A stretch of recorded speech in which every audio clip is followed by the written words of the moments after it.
Pyrr. Pyrr? The call and response was Tarvould. We are live. Hello! We got to work that one out. No, that was good. That was perfect. It's the Pyrr and Pyrr podcast. I just said what I wanted to hear. I thought that if I just did me, then it would just go very smoothly. So I could duplicate your webcam so that it's just you talking to you, but it would be my voice coming out of an unsynced mouth. That would be funny. Oh, that's fine. That's okay. I'll try to do it. Welcome back, everyone, to Conquest Podcast, episode 2. Let's go! We almost didn't make it. Sorry for the late start. I guess, you know what? I shouldn't say that stuff. That ages the podcast so badly. That doesn't matter. Oh, who cares? Exactly. You're here because you're here. You want to be here. I do want to be here. Exactly. I love talking with you. Dude, I love talking with you. It's great. For way too long, but like, it never feels way too long, and that's the important part. No, exactly. And I just wanted to hit that point where just like the yapping hits a singularity where it's just comfortable and I'm not worried about how much time I'm spending talking about video games. At a certain point, you almost forget you're doing a show. No, right? Exactly, right? There's that part that, like, the professional part of your brain that's like, okay, you're doing a show, but at the same time, it's natural, and I like that. It's not like, yeah. Anyway, it's not a sponsored thing, although, hey, never say never. But sponsors are like looking at this, they're like, oh damn, look at this YouTube channel with 185 subscribers. I bet that, God. Hey, Factor is really eyeing this. That growth is faster than my channel ever had, okay? I would die for 185 subscribers after, like, what, 1 month? Yeah. That's crazy numbers in 2016. And that means that everyone who is here right now is special. Yeah. And if you discovered this too late, good. That means you're going through the entire back catalog. That means you're a real one. Mm-hmm.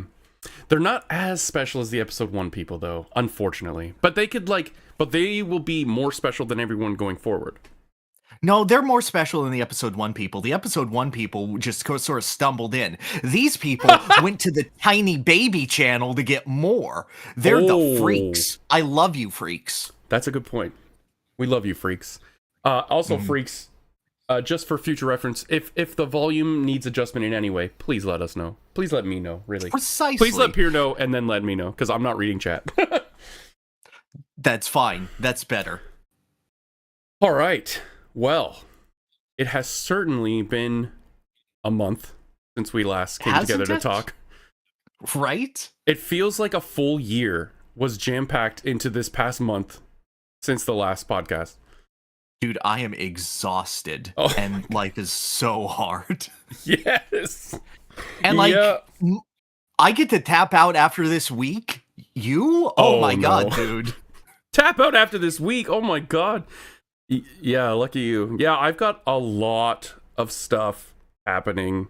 Just a crap ton. And I still don't even know all the details of everything, so I can't really share everything right now, but there's gonna be a lot. But January, I am like going into a complete coma. You will not hear from me. I will maybe stream a couple things, and that's it. I need a break. Because, yeah, Daddy's tired. Content creator, give me more. No, Daddy, give me more daddy slop on the stream. I'll make sure the slop bucket is left out for those who still want it. But I'm gonna be taking a break for sure. How will I know what happens to Pyrr the Blaziken? Pyrr and Pyrr. Oh my God, I forgot about that. Oh, I didn't even. I gotta write that down. Okay. I'm single-handedly carrying that Nuzlocke. So you came down for Halcon. Until Latias showed up. Yeah, okay, so he's talking about a Nuzlocke I started in, holy shit, September? Oh my God. Time is fake. Is that when I really started it? Oh my God, dude. And then anyways, it's a good Nuzlocke. Maybe I'll play it in January. Anyway, you came down to Halifax, Nova Scotia, Canada, to Halcon. That's true. I was there. Cool. I sat in your house and I played Astrobot for multiple hours while you worked. Yeah. Yes. We'll get into the good stuff after, but let's talk about what we need to No, talk about first. of course. Um, Yes. Which will be kind of a weird vibe shift, but there's just something that happened while Pyrr was down. And can I just say that it was beneficial that we were with each other in person. Oh, fully agreed. 100%. We found out our good friend, the Duke of Dorks, or the Pondering Peasant, had passed away. It was pretty brutal. It still hasn't really sunk in for me. Like, it has sunk in, but it hasn't hit me in like that, oh God, kind of way. Yeah. It also it came at a very weird time. It was like, you told me like 2 hours before my live show, and you even said I could tell you were like off, and I went, what's going on? And you're like, nope. And I went, no, what's happening? And you just said, do you really want to know? Because you're not going to like it. Yeah, and you were right. It was crazy, and like, No. You talk now. I don't know. Yeah, no, I received the notifications in the middle of a con vendor hall, which is a very weird place to get that sort of notification. And this was when people were just concerned, where a time post from Duke's channel went out. Yeah. And it was just feeling, because, you know, we were both performing within the next 3 or 4 hours. Yep. And having that news hit in that sort of space was difficult. It's always that sort of feeling of like, well, what am I supposed to be feeling now? Am I grieving enough in this fun space and whatnot? It was like, should I stop? Like, there was guilt for not immediately dropping everything to deal with those feelings. But I simply could not. We simply could not, because Absolutely. We had a live show with a ton of people waiting for us to go live, and I don't know about you. Off if we drop the show. True, he would be, and he even was in the show, like, because I run a bunch of clips of like some of the episodes before the show, and he was in it, so that was kind of nice, but also kind of like when I saw that, I was like, oh man. So yeah, to be fair, like, I don't know, because we separated just before the show went live. I just sat on a bench and I just like tried to process it for like 45 minutes. I just sat there because I know you were with Claire somewhere, because you and Claire were coming to the show.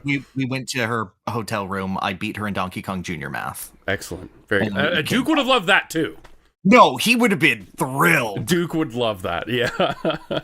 as the second place Donkey Kong Jr. champion.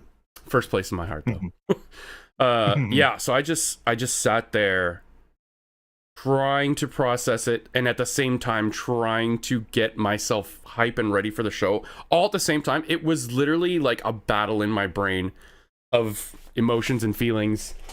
Dude, you did well, all things considered. You put on a damn good show, and y'all can see that at this channel at Halcon, and you can, like, with the context of that, like, you can see it in his face, but he's put on a great performance. Well, thank you, but it wasn't even like, at that point in time, it was less I was excited for my show and more I kind of want to just get through the show semi-successfully and then deal with it after.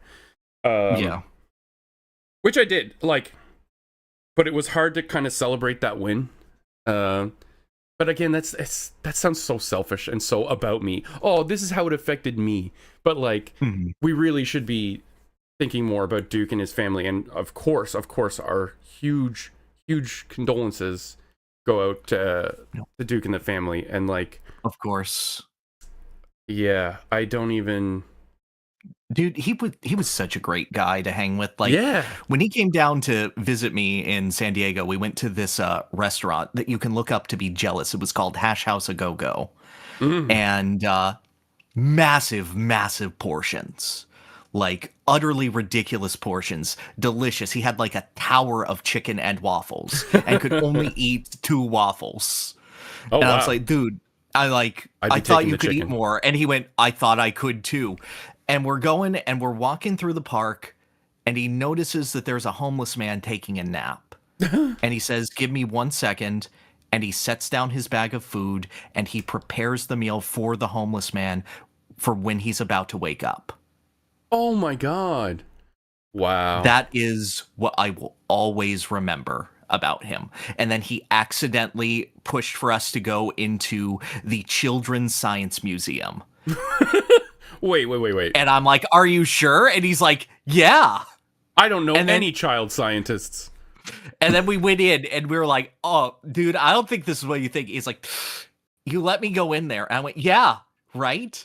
And then he did his famous, oh, God damn it, that he always did. Yeah, oh my whenever God, he I got just upset. heard his voice. Wow. Oh, That's really sweet. I didn't know that. that's what I'll always remember. Like, he had such a kindness about him and caring about the world. It was so easy Yeah. to speak with.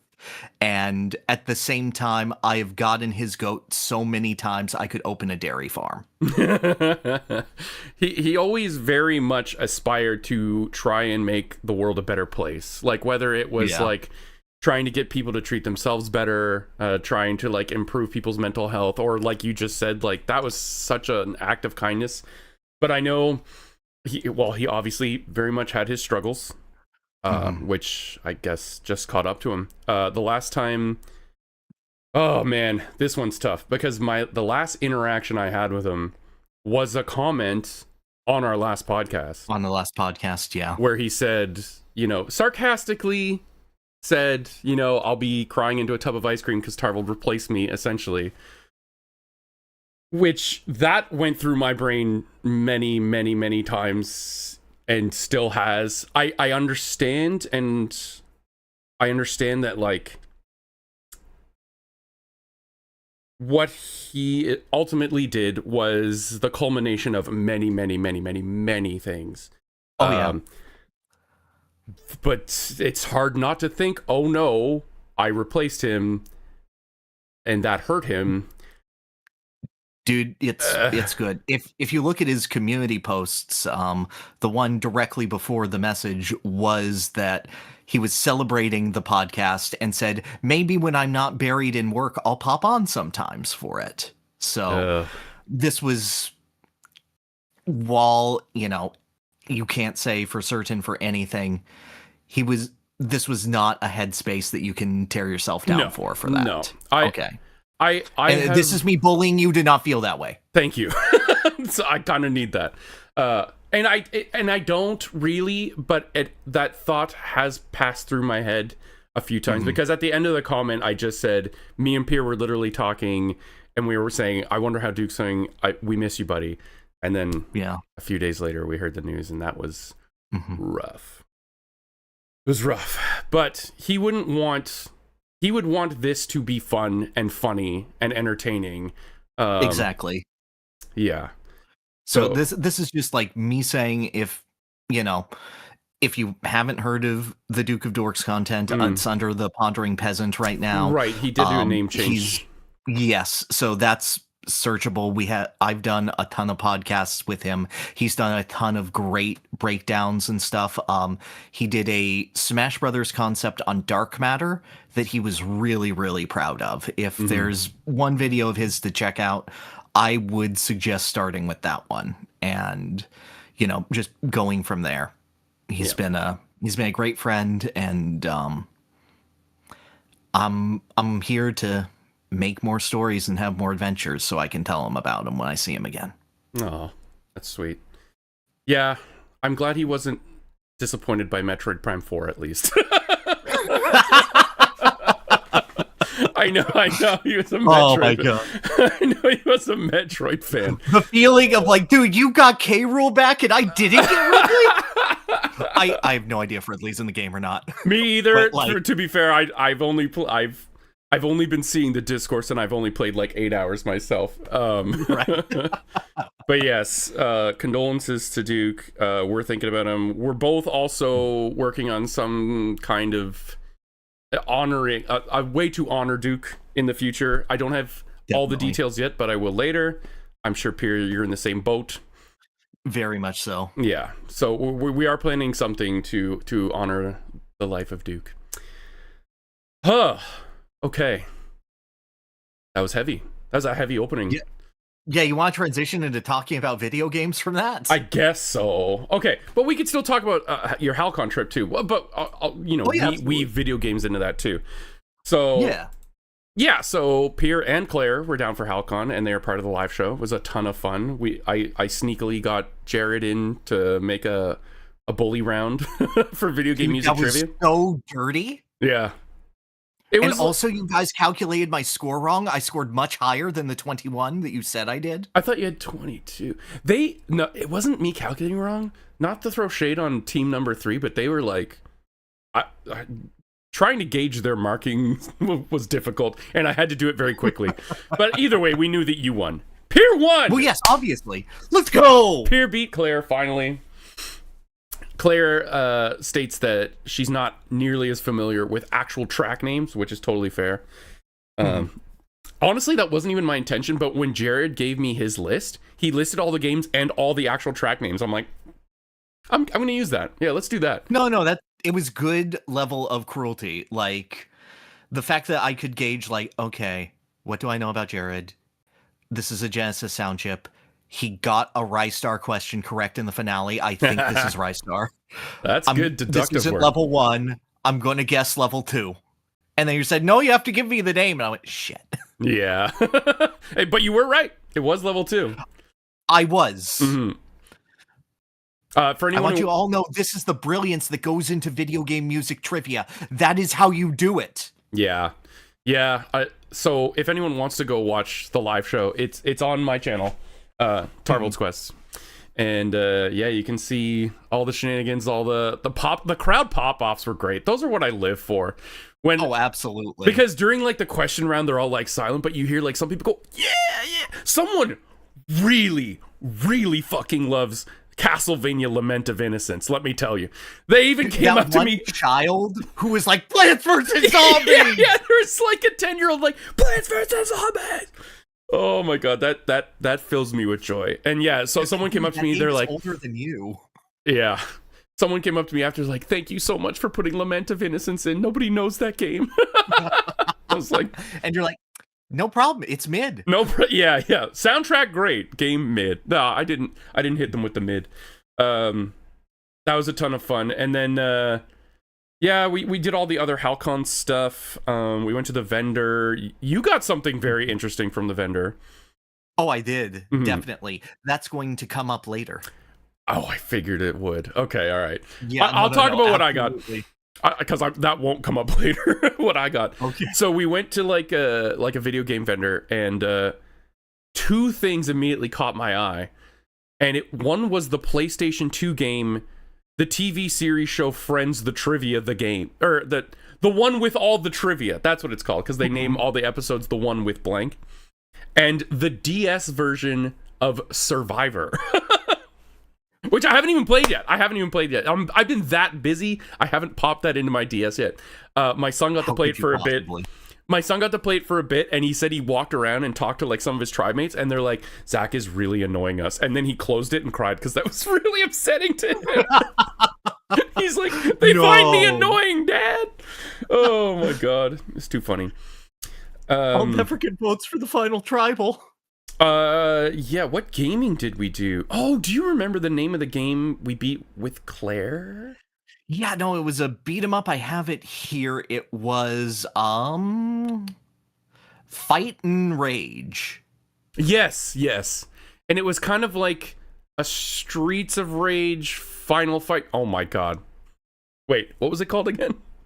Fight and Rage. Well, there you go. It was right in front of us the whole time. It was basically an homage to Final Fight and Streets of Rage. It was pretty fun. Pretty fun. It was a very basic beat 'em up. There's only 3 characters. I was a giant Minotaur guy who just spun meat through, crowds. Oh, dude, you were like the blender. Yeah. Like, Claire and I were hitting buttons, and you were just like, I got all of this. Yeah, it does like the if anyone's ever played Four Swords Adventures for GameCube, it does like the at the end of a level, here's everybody's score. I guess Mario 3D World also does it. And it was like I won one stage. I think each of you won at least one, and I won the rest, because anytime you guys would like soften up 1 or 2, I would just come in like doing the Hagar lariat. That was a pretty fun game. I also, for the first time ever, got to play Dokapon Kingdom. Or no, actually, I didn't even play. I watched you guys play. Oh yeah, no. You had a bunch of people over and we played Dokapon just for like one of those quick rounds as opposed to the full thing. Yeah. Dokapon Kingdom is great. Yeah. Not for anything it does, but just for what it is. It is more of an asshole than Mario Party 1, which is crazy to say. Like, that game is cruel. To break down the events, who was your friend who had the birthday? Because it happened to him. John. Yeah, John. Yes. Which is crazy because Proton, John, Claire, and my friend John had the exact same birthday, and they were turning the exact same age. No, it was nuts. That was weird. So, we're playing Dokapon, okay? Mm-hmm. And John fights this enemy, loses to it, and instead of taking things from him, it simply changes his appearance from a sassy girl to a balding middle-aged man with swirly glasses. And then he challenges me to a duel later. I win, but he has nothing that I want. So I change his name to Bald and Alone. Yeah, so in this game, you can change someone's name not to benefit you at all. It is merely a psychological attack. That's it. It is one of the most fun games you can play. It's also absolutely miserable, and you kind of need to play it once to get what it's going for. The moment it clicks, and if you can endure like having 20 turns that suck in a row just for the chance to do something cool in the future and screw over your friends, it's a brilliant time. Have we even explained like what the hell it is? Okay, for anyone who doesn't know what it is, it's a board game. Is it even similar to Mario Party? I guess it's similar to Mario Party in that it is a video board game. It is a virtual board game, yeah. That's it. But it's really more like Dungeons and Dragons. Like, you're an RPG character. You can start as a fighter, a thief, or a magician. And you go around and you fight monsters, you level up, you get equipment, you get money, you get items, you learn spells. And the goal is to liberate enough towns and cities that are under attack to have the most value to your name, because the king of Dokapon Kingdom is a greedy son of a bitch who only cares about how much you're actually worth on the books. That's it. That is the entire reason that he's giving his daughter away. He's like, the richest person in the world can have my daughter's hand. Yeah, that's it. And he even looks like money, I think. Doesn't he look like gold or like stacks of gold? Oh, yes. No. He's got a big gold beard. It's, I believe that it's Sam Riegel doing something very close to his Teddy voice. Mm-hmm. I did end up playing, like, because, we had a game night party. We had like 10 people over to just play games. I was off playing Survivor the board game while they were playing Dokapon Kingdom. And I did end up playing again with my son later, and I picked the Magician, and I think they absolutely suck. Like, because he was a thief, and he would just run past me and steal all my spells constantly. And I'm like, I can't do anything. They must have like big late game. They're a grower, not a shower. Yeah, absolutely. Okay. So for like the quick games, I'm never picking the Magician. It seems like it sucks. No, there is no reason to. Yeah, you can even class change if the game goes on long enough, which I have not yet experienced, but I want to really bad. Multiple times. There are multiple tiers. Like the story mode is like a 60-hour campaign. Is story mode only one player? No. Oh my. Okay. Yeah, no. If you want a full competitive D&D campaign, go for it. That's tempting. That's tempting. Isn't it? Yeah, because it is a lot of fun. What else did we play? You played some rounds of MVC3 with a friend of mine. Yeah. That was fun to watch. And then we ended the games night with a round robin Smash Ultimate tournament, which was a lot of fun. Yeah. For me. No. It was fun for me too.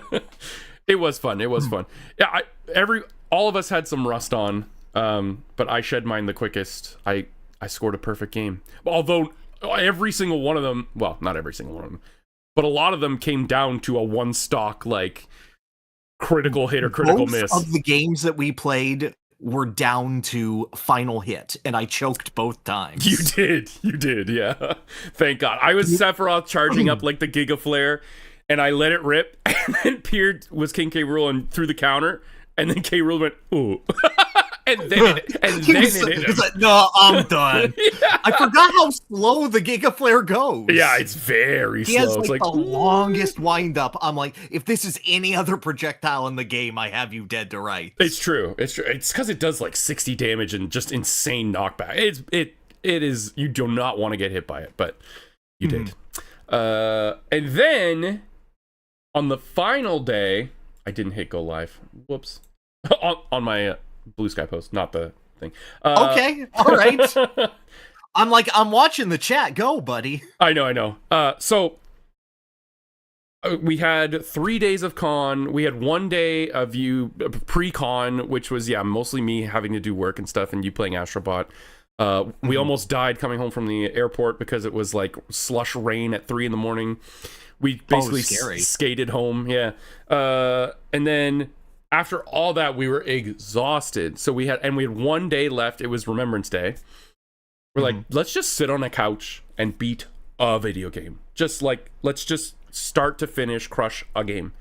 And then you suggested, I think it was your suggestion. We were scrolling through my Switch library. And I went, oh, Cuphead. I'd never beaten it. I'd never beaten it either. And we beat it. We did beat it. Almost 100%. We thought it was 100%. I opened up the file after you left and it was 96 or 98 and I went, oh. Yeah, I think we missed the one barbershop guy that we have to find on the overworld. Is he hidden or are we just stupid? I don't know. Okay. I never be in the game. Yeah, fair enough. I really liked it. I know. I liked it a lot. I really liked it. I thought I wouldn't because it's all boss in only 3 or 4 levels, but honestly the levels were my least favorite part. I completely agree. I liked some of the levels. I thought most of their gimmicks were obnoxious. Yeah. Oh, especially that one on the dock. That one was brutal. Oh, with the squid that you constantly have to slap his ass to get him to move. Yeah. Yeah. And another enemy that's just constantly going back and forth, so you have to That is the big thing that reveals the biggest weakness of the game is that when you hit the parry button, the screen freezes to give you the sense of feedback. However, it messes up the timing of the other person every single time. Yeah, it's a brutal downfall of co-op. And it didn't matter too much until King Dice. We were pretty much in sync the whole time. We were figuring it out. But when King Dice comes, he does this attack where you have to parry or you just eat shit. And you have to parry multiple times in a row in a sequence. So when there's 2 people, the screen freezes for 20 frames or something. It's a good amount of time. Maybe 10 frames. But when that happens, when the other person's trying to anticipate the timing, it fucks the other person up. So we eventually, after an hour of bashing our head against it, we were like, okay, Pyrr, you go sit in the corner and I'll just do the jumping. Yeah. So because I had the homing, so I'm like, okay, I'll just hit the buttons sometimes. And if you got over there fast enough, you were safe, right? If you were behind his fingers, you were safe. So it wasn't I was asking Pyrr to go die so we could move forward, but I would have. That was fine. What did you think of it overall though? Overall, I thought it was pretty good. I really did enjoy it. Obviously, the bosses are clever and they play off of a general theme of learning the animations and tying animations into tells, and those being so obviously exaggerated naturally leans into the boss format very well. Mm-hmm. Mm-hmm. My issue with it is, again, first of all, the parry mechanic, and that a lot of the game is built around multitasking as its difficulty. And that the only time where it's particularly like you versus the boss in a reactionary fight is Sally's stage play. And we first tried that boss. Yeah. Easily. Yeah. Everything else is just learning how to manage attacks from 4 different directions at a time. It's a low-key shmup. Oh, absolutely. Yeah. Definitely. But even in something like a Toho Project game, you're focusing on your character and weaving it around various things. Cuphead is very much focused on adding in this new element to hit you from a different angle at different times. And like, you felt that. The most difficult part of the final boss was the little men walking across the screen. Yeah. And they did give you a tell, but they weren't... Like, it wasn't designed so that they were timed to come out at a point where you could dodge it. Because if you were unlucky enough, it was just an undodgeable thing. It like if Satan put his like snake all the way here and a little man came off screen here, there's no safe space to be. Mm-hmm. I like it. I respect it. I do think I prefer its original inspiration in Gunstar Heroes. And oh yeah, you could feel that. Ultimately, like, if I am playing a game based on 30s cartoons and that rubber hose style of animation, I'm surprised at how little of a role music plays in it.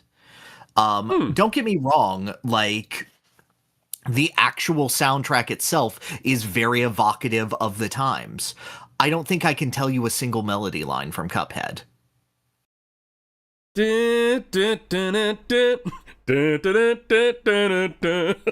That's all I got. Okay, from any boss level.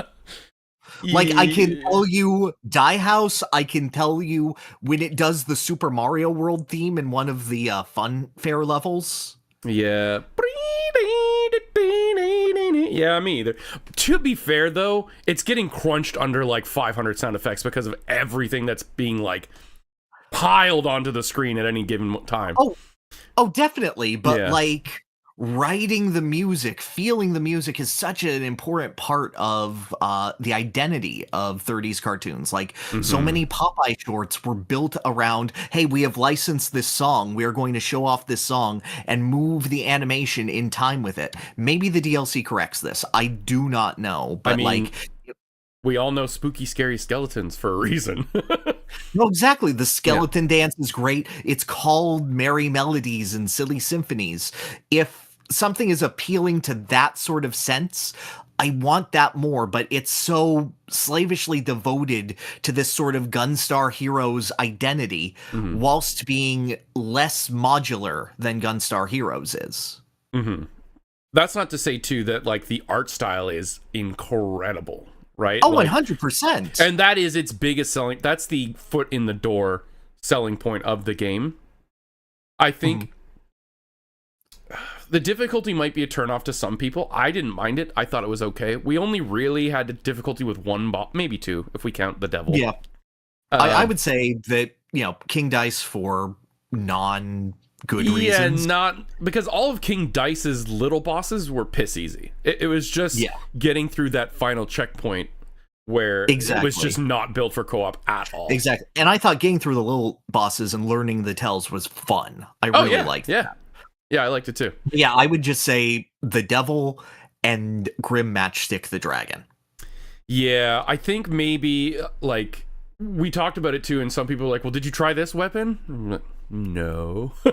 So maybe we were ill-equipped, but we were too stubborn to change. My weapon a couple times. Yeah. Eventually we did figure out a way. It was the third phase that really got us. It was the third phase, but that's just more like us desyncing at that point. Yeah. It's a matter of like everything else sort of escalating up to that point. I really liked the actual shoot 'em up sections though with the airplane. I liked that trade off of you can be small but your gun sucks to go faster. Yeah. That was cool. Yeah, the robot seems super hard. Nah, dude, the robot was okay. It was Calamaria that was harder for us. Robot. I don't even remember the robot. I remember a big when he slot comes machine. out and he has the Master Emerald. Oh, didn't we one shot that guy? No, it took us a little bit, but like I didn't feel it was too hard. Yeah, the only ones that really stick in my mind of wow, we spent so much time on that was the dragon and the devil and King Dice. Yeah. Yeah. But a good game overall. Would I buy the DLC? Probably not. Yeah. If it's just more, then I don't need more. They did add Miss Chalice as a playable character with some gameplay differences, but Oh, they like, is she more broken? Is Yes. she the Maria? yes, she is Maria, from what I understand. Okay, so that could be good for people who find the difficulty too much, I guess. I'm told she's fun as well, so. She get a double And jump. it's like Cuphead has to literally die in order to summon her from the astral plane. And well, that's she's funny. in the game, right? As like a spirit, isn't she? Yeah, the one yeah, that no, gives you she's your the ults. ghost. Yeah. And then the DLC is they go to like this baker and it's like, oh no, Cuphead died and now Miss Chalice can take his place.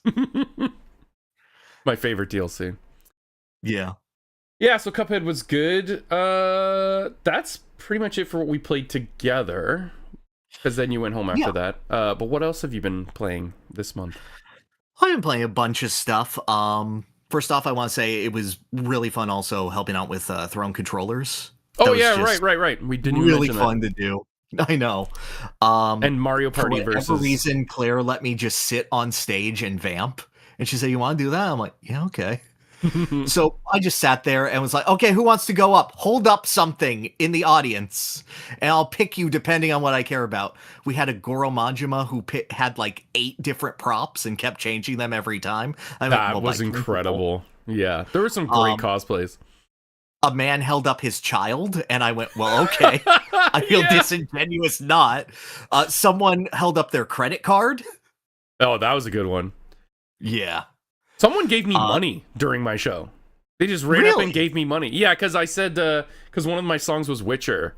And I said, if anyone wants to toss a coin, and the guy was like, yeah, okay. And he came up and gave me money. And I was like, well, thanks. Damn. Good hustle. Yeah. Good hustle. Got him. That was like, that was such a like IRL chat bits donation. Yes. Yeah. Oh, God.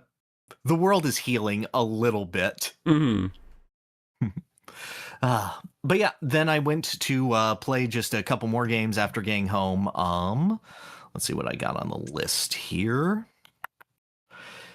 Yeah, a big one that came out and I was watching over Claire's shoulder as she was playing was Once Upon a Katamari. This is, I believe, the first new console Katamari game since I want to say forever.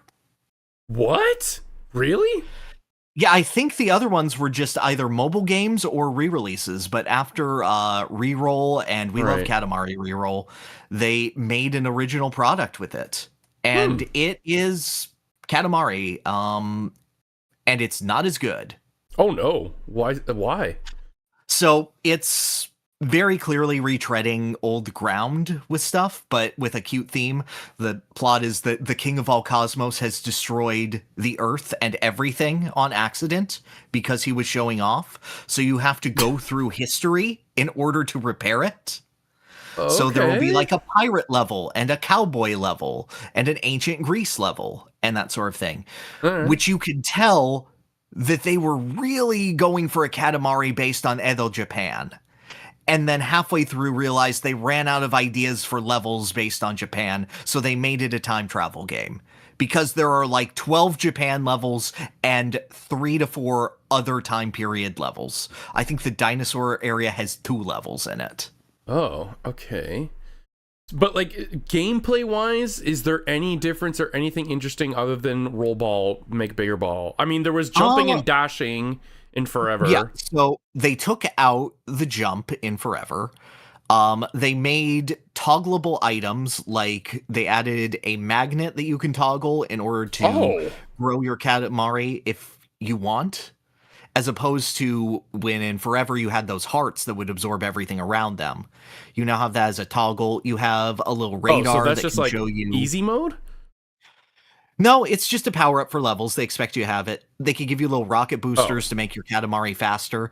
It's like just coming across a temporary power up in. Oh, I thought you said it was like a toggle, like you could turn it off. No, like no, no. As in you share. control when you use it, as opposed to just you roll it and you instantly use it.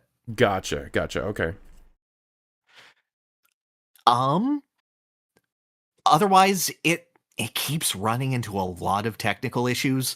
Like the pop-in for this game is aggressive and ugly. And for a Katamari game, that's catastrophic to me. Yeah, that's like, you need to know where everything is. Even if like, that's one of the games where pop-in, like everything's so like not detailed. Unless they I know. It's why is that the problem? Style. I don't know why it's so demanding. I got the Switch 2 version, so there should be no real issue with it. Oh, that's legitimately disappointing. No, I know. It's worse than it was on the PS2. I was kind of thinking about picking it up on Switch 2, but I don't know. Maybe not. I can't recommend it based on the experience that I had. Like, at a base level, it's Katamari. Katamari will always be fun. There will always be interesting things. There's like a point where you're in ancient Greece and you have to roll up 8 philosophers and you have to just go around so that Socrates doesn't feel so lonely. Okay.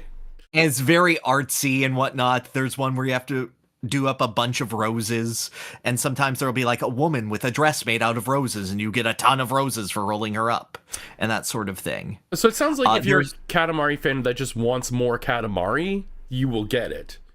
But don't. Yes, but I can't recommend it over the re-releases that already exist. Yeah, I'm thinking like for fans that have just spent, like they've just gone through all the existing games, they would still pick this up. Are the original levels good? Some of them? Like... Wait, they're not all original levels? Oh, well, there's some like based on things, like there's the cow bear level, which is in every Katamari game where you have to roll up a cow or bear, and the instant you roll up one, the level ends.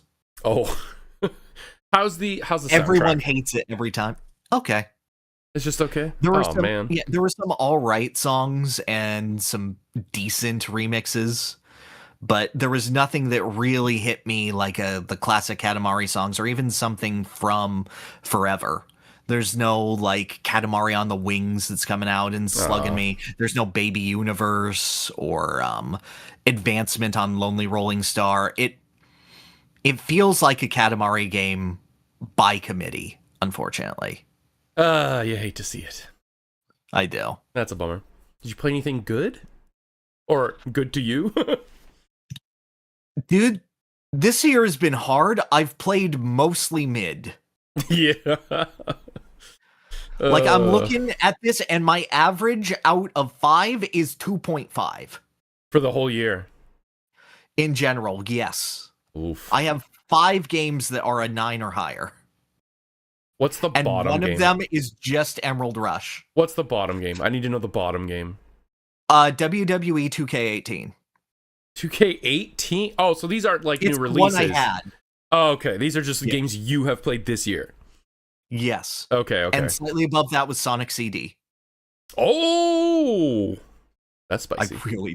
I really did not like Sonic CD. I never liked it either. I wish I did. Oh, God. I'm not a big fan either. I did go to an arcade, though, and I ended up playing Sunset Riders. Oh, that's fun. Have you played Sunset Riders? I played the Super Nintendo one, yeah. Dude, it's so much fun. It's like the Western Contra.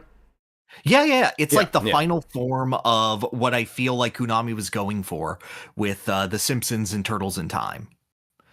Because it's so fun, but it's so cartoony. Like, you just aim up and you shoot a freaking barrel that's above people, and it comes down and crashes them, and they smush with little cartoon eyes and go blink, blink. Yeah. And then famous quotes like, "Bury me with my money," as he dies. Oh my god, I'm Like, totally it's using that. such a fun, cartoony game. It's so short, it's so snappy. The final boss has 2 health bars because he was wearing bulletproof armor, but he's such a long fight, so he does the death animation, and then he just takes off his shirt and goes, haha, and you fight his second health bar. How much did it cost you? You played the arcade, or was it in free play or anything like that? It was in free play. I did take account of my continues. I would have spent about $5 USD clearing it. Oh, that's not too bad. Yeah. No. It's very generous with the amount of lives you have. How does it compare to the SNES version? Is it like identical, or is it like way better in arcade like most were at the time? I think they're pretty close in general. Okay. Voice acting is just funnier on arcade, and sound quality is also more fun. Mm-hmm. But just all in all, I just appreciate having an arcade cab to play it on and whatnot. Yeah, that's pretty nice. We don't have any well, we have like the theater. Like, that's the best arcade we've got. No, I know the feeling. This one is like the first one that opened up in San Diego. Nice. Arcade Monsters, if anyone would care to check it out. Sweet. And like, they had good stuff. They had theater rhythm there. It felt good. How does that work? Is there like, how do the drags work, or the so you arrows? have 2 buttons, and then you have 2 trackballs on either side as well. And you like move it. It's like cupping boobs, and you move it to the beat. Nice. Oh, I love both those things.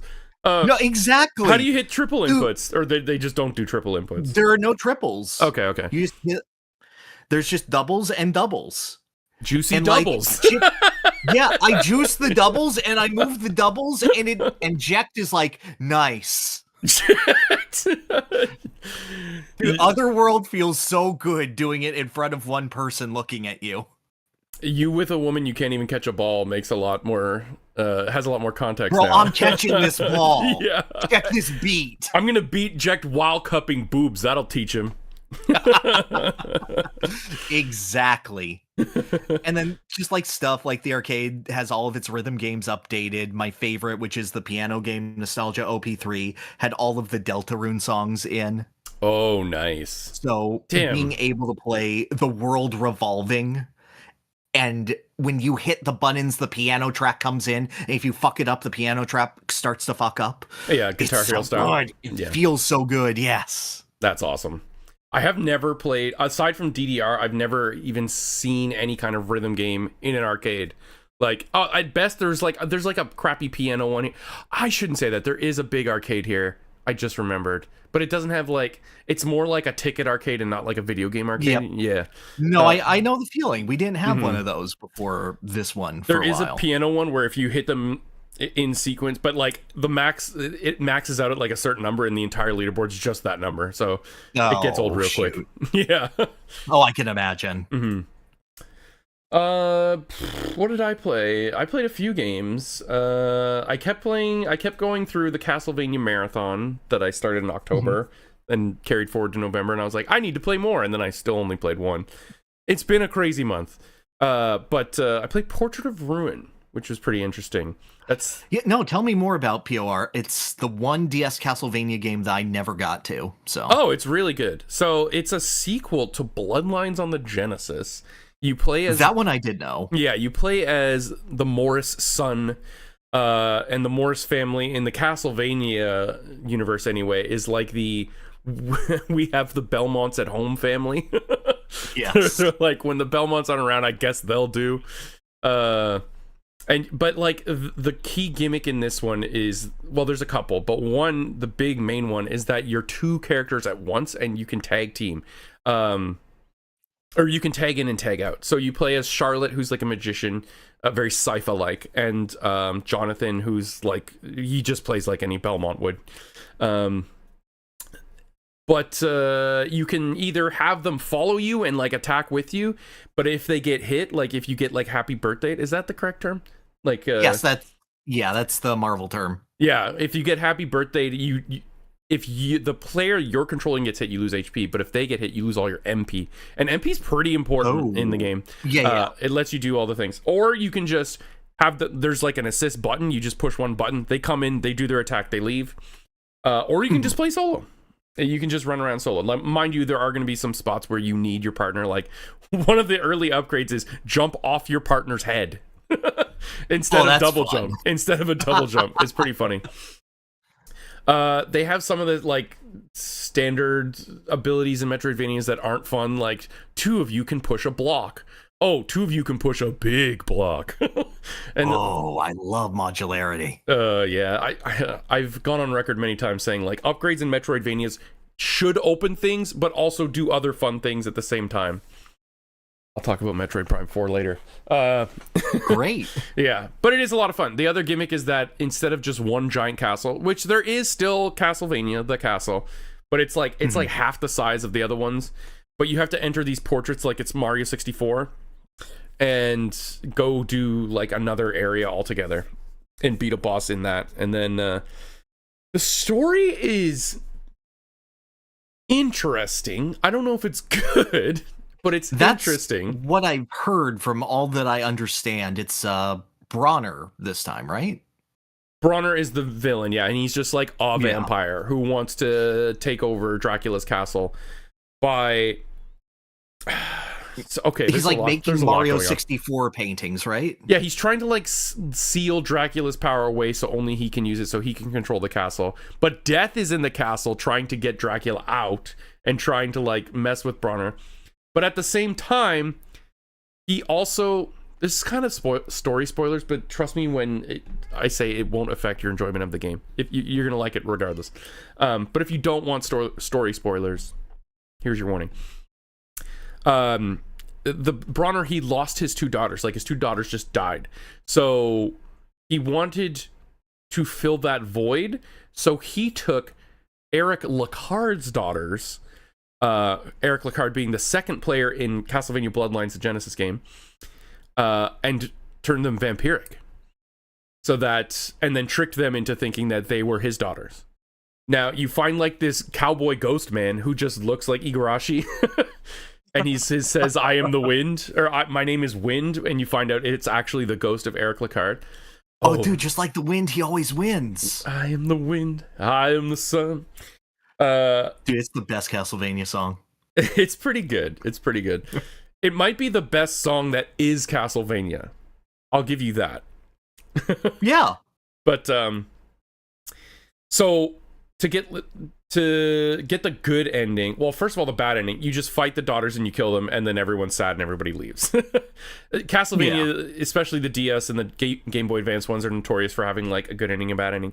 The good ending is actually really fun to do, which I don't say a lot, but because most of the time it's like an insanely obtuse, very hard to figure out clue that you just have to like equip these 4 random things when you enter this room. Riddle. Yeah, but in this one, soul walks in the morning.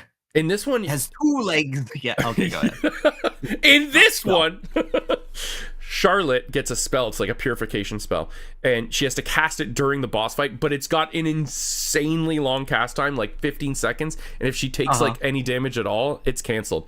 So you kind of have to like bait them, and you're fighting both sisters at once, and they're both doing attacks at the same time, so it's really difficult. But it is a lot of fun to try and figure out how to get that cast off, and then when you do, you like devampirize them. Devampirize? Sure. Turn them human. Good verb. Sister, ready, sister. And okay, and here's the thing about the story that I didn't really love, is that the whole time they're telling Jonathan, your dad was trying to protect you by not giving you the vampire killer whip, because the vampire killer whip is the Belmonts, and if anyone other than the Belmonts use it, it will kill them. And that's how your dad died. Your dad died because he used the vampire killer whip too much, so he never wanted to give it to you. Funny. Yeah. Like, I just imagine the spiteful ghost of Leon's wife being like, who's touching me? Yeah. You get your dirty mitts off me. Is this one of those damn Morris boys? Yeah, only my descendants of my husband can crack this whip. But no, so he says that the whole time, and then eventually to unlock the pure power of the whip, because it's like it's weakened and he can't use it. But the 2 vampire sisters, once they're human, they're like, oh, we can power up your whip for you because of story reasons. I don't know. For some reason, these 2 can do it. Oh, they come up with some weird reason like, Oh, it is the duty of the Lacard family to empower the Belmont family's whip so that the more is like, shut up. Okay. Okay, yeah. Anyway, in order to do that, you have to fight the last known user of the vampire killer whip, and it's Richter, and you have to fight Richter in like a dream sequence. A lot of fun, awesome boss fight, very, very difficult. And then you get to use it. And I was thinking, okay, so if I use this, like, it's going to drain my HP or it's going to hurt me or something. No, it's fine. You just use it. And I go, okay. By the end of the game, Jonathan's going to die because I'm going to use the shit out of this whip. Because it's by far, like, the most powerful thing you can get at that point. Right. And the final boss fight is really, really cool. So the whole game, you're like, doing this, like, 2-player co-op swap-in thing. You fight Death and Dracula simultaneously. The double D's, let's go. It's amazing. You fight Bronner too, but he's whatever. Okay. But that was so awesome. I was like, okay, they took the gimmick of the game. I love it when they like give it to the villain and they do it too. That's so cool. And then they fuse together and then it's like less interesting, but it's still fun. And then I'm like, okay, Jonathan's gonna die. No, he's totally fine. They like drop that whole storyline entirely. Everyone goes home happy. Hooray. And I was like, he's not even sick. He's not injured. They talk about it the whole game and then nothing happens, but it's fine. I realized too there's another gimmick in this game that I actually kind of hated. And it's that the Wind, or Eric Lacard, his ghost, he gives you like quests. Basically side quests. Oh, you hate quests. I do unless they're like fulfilling. Ironic name, but I yes. know. Tarvould's quest is main quest only, okay? I like side quests if they have some like juice to them. They're fun, or they add something to the characters, or the rewards are good. But these are just like, this is like the checklist style of questing. It's like, go kill this one enemy and come back. Go perform this move 10 times and come back. Put Charlotte in a nothing but none outfit and show it to me. That was the weird one. He's like, bring her back wearing nothing but none. Eric, you got something to say? Yeah. I was like, okay. Does Jonathan get a weird outfit quest? No. Weird. No leather daddy Jonathan? No, unfortunately. The music is crazy good, though. But, like, it's Castlevania, but it's really, really good. I fell in love with one track that sounded just like a Power Ranger Super Nintendo track.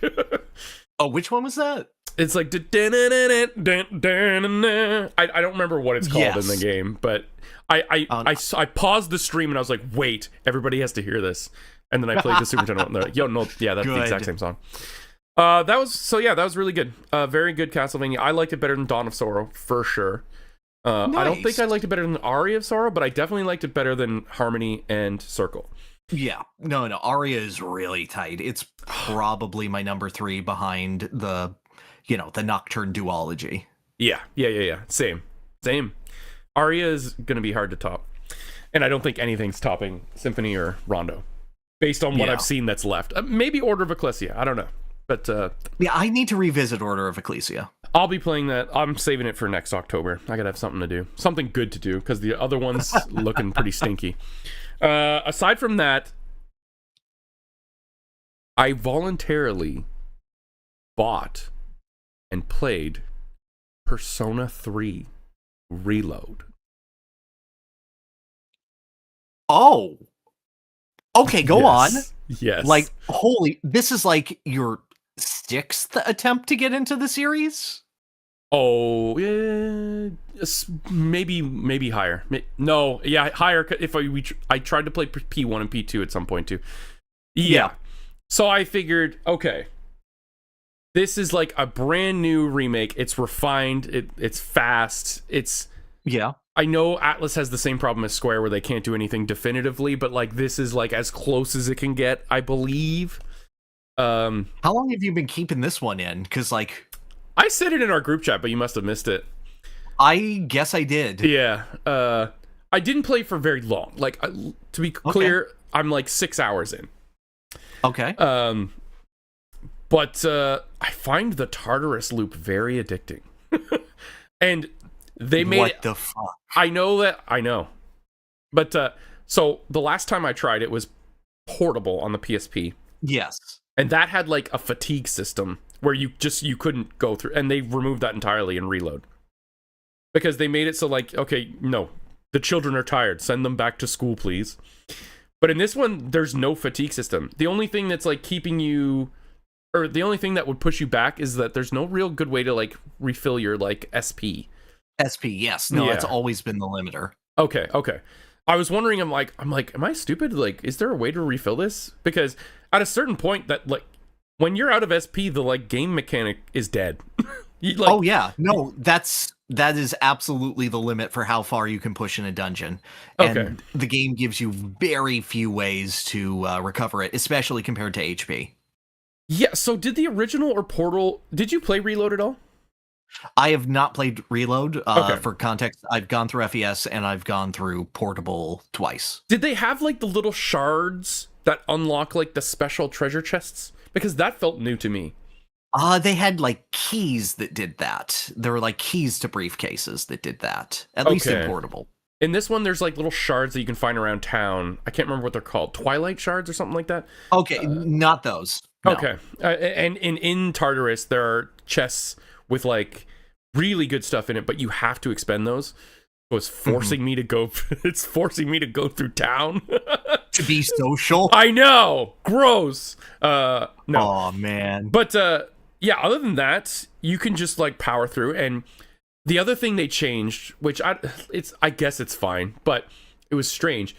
You know when you beat like a battle and you get like the roulette of like the cards, the arcana you can pick. Yeah, shuffle time. Yeah.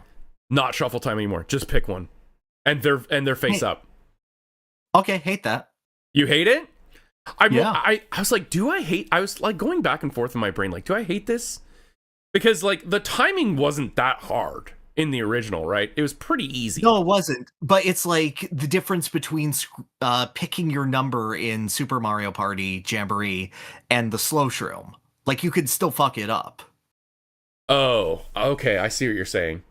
You want the margin of error, no matter how small it is, just to exist, just to have that moment. Exactly. And sometimes like it's just nightmarish if like reverse death shows up and it becomes a deterrent, as opposed to here where it's like, okay. Yeah, I never saw any card that was bad for me, that's for sure.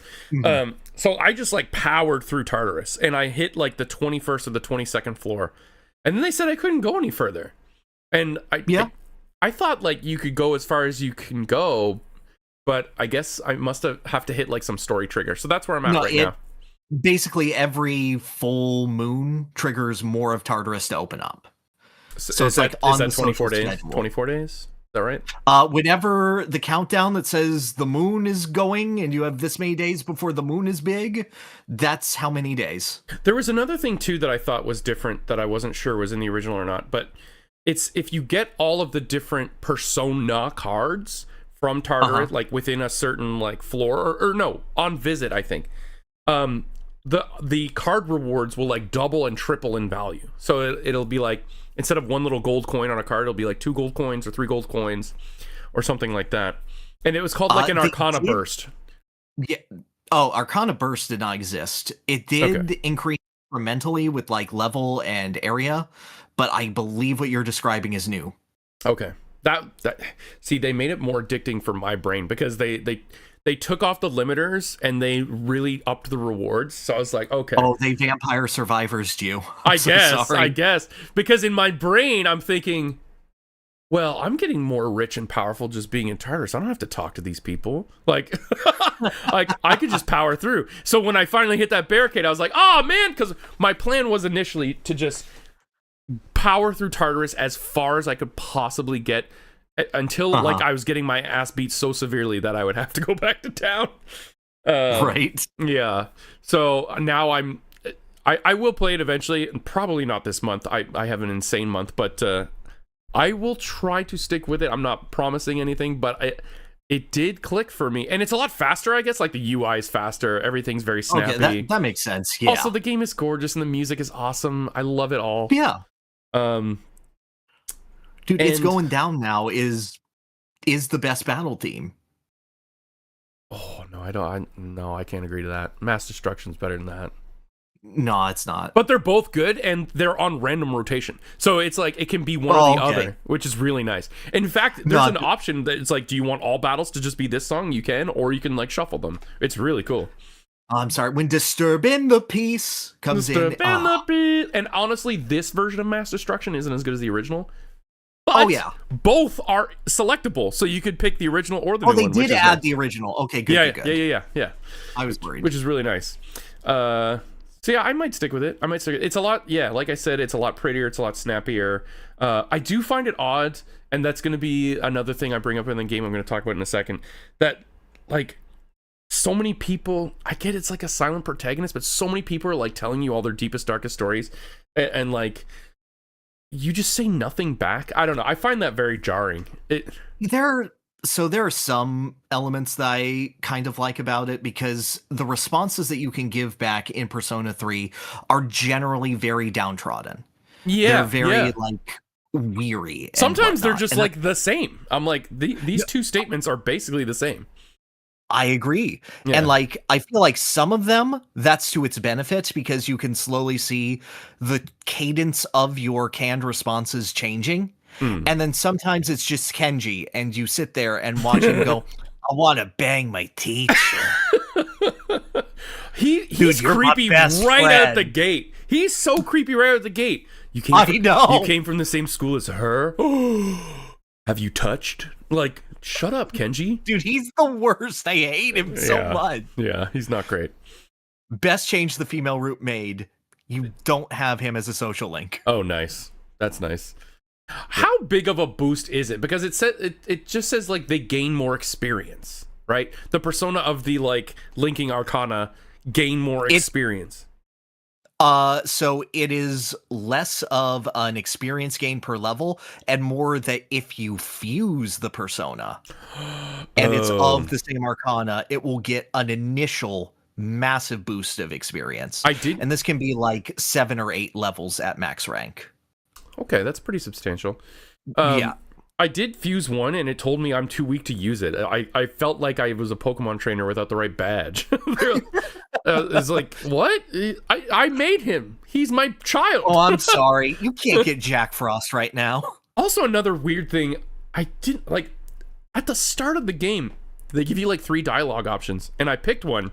And the game's just like, sorry, you're not charming enough to say that. Yeah. Like, what the fuck? Those are for New Game Plus. Oh, for a lot that's of those a really strange way to advertise New Game Plus. I was like, how could I have... ones of those are gated. I was going to say, how the fuck could I have possibly gotten this charming this quickly?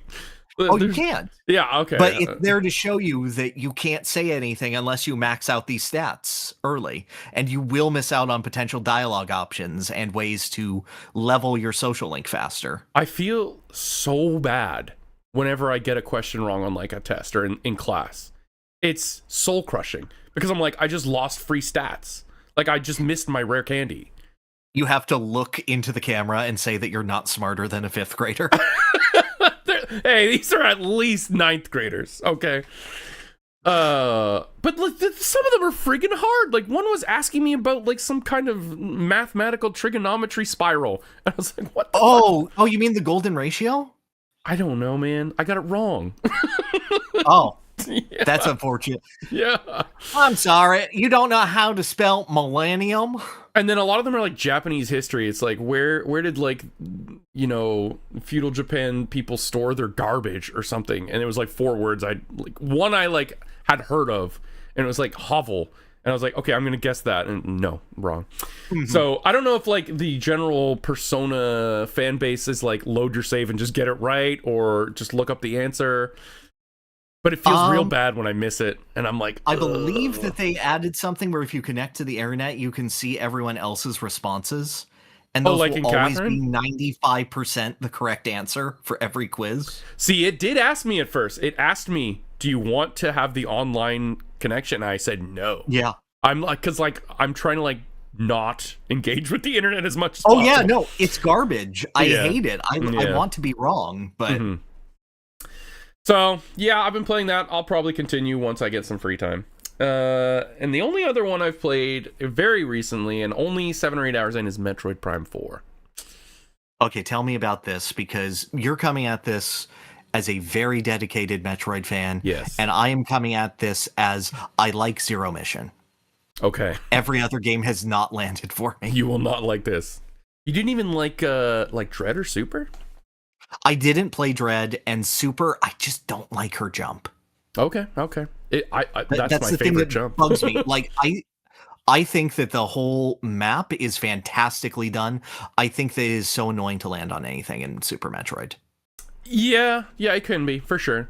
I just like that it's the only Metroid game still to this day that has a momentum physics engine, and that makes me happy, because as you dash, you can jump higher and longer. But anyway, we're not talking about Super Metroid. Okay, all right. Yeah, Prime 4, I went in with incredibly low expectations. Like I've been touting for months, I think this game's gonna be dog shit. So, but honestly, I'm kind of glad, because it just means that, like, my expectations were so low, I had nowhere to go but up. I went up slightly. I'll say that. It didn't blow me away, but it is better than I expected. Okay. First thing, crazy that it runs at like 4K 60 or like 2K 120. I saw that. That's insane optimization. It is, and the game is gorgeous. It's not like the graphics look bad or anything. I mean, it looks like a Prime game. And like, when I say this, I need people to hear it in the most literal way possible. If you like Metroid Prime, you will like this game. What I'm saying is, you're gonna like this game because it's gonna feel like it's a GameCube game, okay? Not look like a GameCube game. Just it's of its era. It is. They took no lessons. I'll just say that. They took no feedback. They will be accepting no feedback on what people want or would like to see improved in the Prime. It is the Prime formula as it was, verbatim. Damn, Nintendo seems really good at doing that lately. Yeah, Mario Kart, yeah. Oh no, I was referring to something else that I can't talk about this month, because you have to play it. Oh, okay. So the gimmick here is Samus is psychic. Yeah, Samus. Gotta go fast. Gotta go painfully slow. She's psychic, and now all of her upgrades are psychic. So you get the psychic morph ball bomb, you get the psychic beam, you get the psychic grapple lasso, you get the psychic boots, which was like, oh my god, so stupid. Everything's purple, and everything has like kind of a secondary function, but when you break it down, it's really not much of a secondary function. So this game is structured like almost like Twilight Princess, I feel like. Okay. There is Hyrule Field, which is actually just a big ass desert. And there's like 5 dungeons. And is there anything in the desert? I found one missile upgrade. Oh, hold on, no. There's stuff to talk about a little bit. Okay, I found so far, and again, this is coming from someone who is not spoiled and has only played 7 or 8 hours. So if I'm missing something, all right. That's totally on me. But I found one missile upgrade, and I did it for going off a ramp, and I went this is fun. I'm being rewarded for having fun. Yay. Because the motorcycle, we have to talk about the motorcycle first. She gets the Viola motorcycle. You have to build it through. Okay, so one of the dungeons is you're going through the layers of this dungeon, and as you're going through each layer, you're like building a part of your motorcycle. Okay, which is kind of cool. Okay, it's kind of neat. However, what I'm hearing and what I felt, and it's true, is that it is almost a straight line. Like, each dungeon is basically a straight line. It seemingly there's very little exploring or anything like that. Like, and most of the upgrades, and this is, again, this is something I've said about all the Prime games. Most of the puzzles aren't exploring or puzzles. They're just, do you have this upgrade yet? Cool, use it here. Then you get a thing. Like, that's what I feel like with Prime games. It's like, is that a puzzle or is that just a spider ball track? I have the spider ball. I go up track. I get thing. Puzzle solved. Now, is that like, how much does that affect you personally from like a perspective of 3D game design, because a lot of people have that same sort of complaint about 3D Zelda games, wherein a lot of their puzzles are, I saw the thing, and because I have basic spatial awareness, I did the thing. Yeah, we're talking about like the Aaron Hansen, like, is it a puzzle if you just look in a room and find the thing to whack?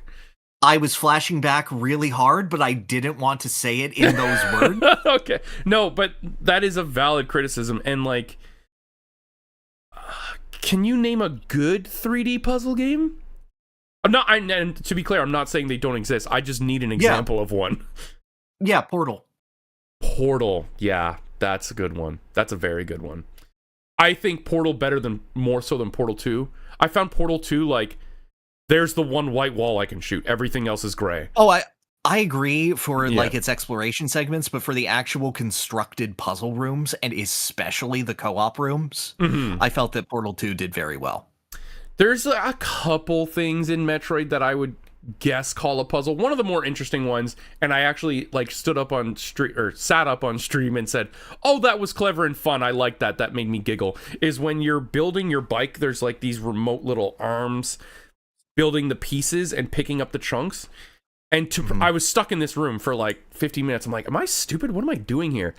What you had to do was go into Morph Ball and go where they were grabbing the wheel part, and then it would pick you up and move you into a thing. Oh, okay. Yeah, because it thought you were the wheel. And I was like, okay, that's clever. That's fun. I enjoyed that. Yeah. When I think of 3D puzzles, my brain more goes to using elements of the room or of your toolkit in interesting ways that the developers either intended or did not intend. Like, weirdly, I would say one of the best 3D puzzle games is like Banjo-Kazooie Nuts and Bolts. Because it's presenting you with a problem and going, figure out the solution from this toy box of potential. Okay. And that we're seeing that like in Tears of the Kingdom. That's how it develops most of its puzzles. True. Now, a lot of those are a lot more linear and straightforward than Banjo-Kazooie did, which is a weird sentence to say, but I feel like it's right. Yeah, I'm also thinking of Bonanza, like the Elephant Trial. That was a puzzle to an extent. I liked that. I like that. Like flipping the like material switches and making sure you had the right material in order to go. Like that was cool. Yes, I like that. I liked the ostrich one as well for navigating 3D space. You can't get me talking about Bonanza. Please change the subject. Sorry, we're going back to Metroid. Yeah, so it's fun. I fought one boss in it that I was like, this is probably the best Metroid Prime boss I've ever fought. This was like so fun. It's like, oh, nice. It's like this cube thing. Actually, it's more like a D20 or maybe even a D40. Okay. And you can like shatter the pieces of it, but when you shatter them, you expose like the weak part inside. But when you do that, it also shoots out a beam out of it that hurts you. So you can that's nice. So you can like shatter its armor, but you're making yourself more in danger. And I was like, this is a nice trade-off. I love retaliatory bosses. Yeah, that's a really nice trade-off. And the music was awesome. It was super fun. But the dungeons themselves, and I'm calling them dungeons because they're dungeons. You're finding like a master key, and you need 5 master keys. It's very much structured like Zelda, are just whatever, and they're a little long. And the desert, yeah. So once you get Viola, the motorcycle, you go through like these trials. There's trials to make sure you know how to do them. And they're like, why does the motorcycle have a name? Oh, Viola. Because it's cool. Does she have a nice voice? All cool vehicles have names. Every cool vehicle has a name. Samus, I love when you ride me like that. You noticed the geometry lately? You make me feel like that. Samus isn't allowed to ride Viola. Samus is only allowed to ride Viola when she has the Viola suit. So Viola only likes to be ridden by herself. Okay. Oh. That's what the red suit is. That's all it does, is it lets you ride the bike. Viola. No, but yeah, the suit stays on during docking. Yes. So in the desert, when you're riding around, there's a couple enemies. I found a couple little like Ocarina of Time Song of Storm holes, like little places you could go into, and it's just like a one room thing. There's an enemy, an upgrade, something to figure out, and then you leave. And I was like, okay, that's cool. But then there's these green crystals. And earlier in the game, I found a thing. It's like, feed me green crystals, Samus. And so I was like making an effort to like hit as many of them. And all you got to do is run your motorcycle and you just smash into them. And then you pick up all these green crystals. So I was driving around and I smashed like a ton. And then before I logged off, I'm like, okay, I'm gonna go feed the green crystal, see what I get. I got absolutely nothing, and the bar moved like nothing. Oh, no. It barely moved, and I went, this is gonna make me grind out these crystals at some point. I don't know if that's true. It might be an optional thing, but it remains to be seen. I'll report back next podcast because I will have it beat by then. I think I'll beat it in like one more stream, a long stream, but one more stream. Yeah, that sounds good. That's all I think about Metroid for now. Did I play anything else? No, I didn't. That's all I got for games. Okay. No, that's fine. I did play another game, but I'm holding it because it's Kirby Air Riders. Oh, yes. I played quite a considerable amount. I don't know how much you want me to talk about impressions on that. Go ahead. Yeah, I'm good. Okay. Awesome. I've been listening to you guys talk in group chat anyway, so. Okay, I just wanted to be sure. I didn't know because you're waiting up to play you with your son, right? Yeah, I'll play it by Christmas for sure. Okay, because I would be curious to have yours as a back and forth. But like, what is your impression? Well, if you want to wait. Well, if you want. No, I want. I can ramble on about it, but like, what are your impressions? From the outside looking in, it looks like a lot of chaotic fun. Okay. It looks very fast paced. It looks like it's got a lot of crunch and a lot like when it hits, like the sound effects and it's like visual eye candy. I feel like it's gonna burn out very quickly. I feel like that candle's gonna go down to the wick, quickly. I would say the candle is already out. Oh my god. Okay. I would say that it was out very, very fast. I was going to say, I think it's going to have a similar trajectory as Mario Kart World, if not faster. No, I think that Mario Kart World is still going at least a decent pace. Really? This one, I am struggling for City Trial to get more than 5 people in a room before it fills up with bots. Whoa. Okay, that's quite bad. Is it like, does it have any kind of matchmaking? Like, are you too good? So, it does have matchmaking. The issue is it is doing it with, custom lobbies, which it calls paddocks, and then casual games, and then ranked. And then it's splitting that in between all 3 modes. So already you're splitting your player base 9 different ways. Yeah, no. It was hard to get a full game on day 2.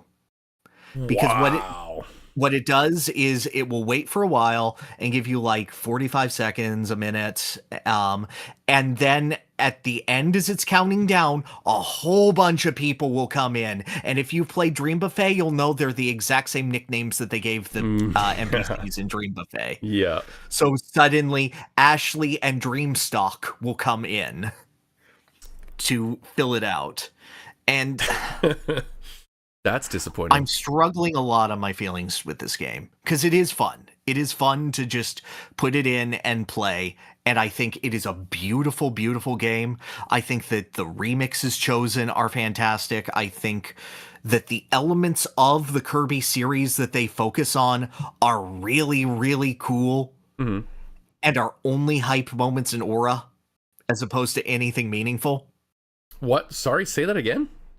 It's only hype moments and Aura. It's like the cool guy shows up and then he shows up and then it's like, bye. Oh. I'm like, thanks. I'm glad that I got that. Okay. It's like when an old wrestler comes out on stage and hits their theme music and then says, yeah, I love being here in name of town. All right, see ya. My favorite part is when they mess up the town. Exactly. Yeah. I love the Silver Dome. It really feels like just a lot of the fan service is there for the cheap crowd pop. It might also just be there for Sakurai. Yeah, but he could do something with the cheap crowd pop. Do you think they'll support this? No, Like updated because DLC. Sakurai said he wasn't going to. But like all the Kirby games get tons of DLC. I know you didn't see the second direct. Sakurai looked directly in the camera and said there will be no DLC. Oh. We made a complete game. Oh. Okay. But that doesn't necessarily mean like patches and updates can't come out. Right? It's just like That's no paid possible, DLC. But so my issue with the game that I am having is that every single race that I have is close. And like you're like, Pyrr, that's stupid. That's what racing games should be. No, it isn't. I play F-Zero, dude. No. Okay, thank God. Yeah. The comeback mechanics in this game are so strong and so aggressive that it feels bad front running. Right, you eat people's ass dust, right? Like, isn't that... I remember seeing that. Not only do you eat people's ass dust, but if you're in last, the UFO will spawn and make you go at 1,000,000 miles an hour and you get infinite attacks. Oh, so... Well, isn't that just like the bullet bill? Yes, but Okay. in a game where you're already eating ass dust to get closer to the pack. Right, true. Right. Like, everything is so aggressively balanced around getting you to this photo finish area that every race just kind of felt the same to me. You know what? I have seen, and I was like, is this a coincidence? I'm starting to think, no. I've seen multiple posts on like Blue Sky of people who have had first place ties. Like, people are like, Yes. I've seen like someone posted like a triple tie. And I've had like, a triple tie before. I've seen like that 5 or 6 times. I'm like, how is everybody tying so aggressively in this game? And it's like down to the millisecond. I know, and like, I feel bad because I'm bullying what is ultimately a pretty fun game. Like, Yeah, I'm still going to grab this, I'm going to pop it in, and I'm going to have like a fun half an hour with friends. But even like getting to the end of City Trial, you're getting so many stats that the ending of it feels so inconsequential to everything that came before. And it feels like you're playing this very modular single player game with exactly one exception that was very cool. I will say that even in the original, I felt like those stats barely... I never felt them. Like, I saw them. Oh, no, and you feel them. But do you you remember Smash Run from Smash 4? Yeah. Do you remember when you would get to the end of that and you would no longer feel like a character? You would feel like a disgusting chimera of stats Yeah. that just did everything? That is that, but everyone is at that level. Okay, so everyone's just them, but better. Is that what you're saying? Everyone is so good that the game mechanics cease to matter. The thing about City Trial, what I've always wanted, and I thought would make it more interesting, is if the objective was in the city. Like say, I know this is a crazy thing to say. What if it were a battle royale? That would be fun. They have mini versions of those in like the I middle. saw like there's like a mosh pit or whatever. Dust up derby, but it's more for stats. Exactly. I find like you do all the fun part to like maybe win the less fun part, like structure. Yes, exactly. Yeah. Why not make it all the fun part? It is weirdly a game. City Trial, I feel, gets less fun the longer it goes on. Like the more Like, often you play it, or like as the timer runs out? As the timer runs. The most fun part is the first 2.5 minutes. Why is that? Because everyone's not juiced up yet?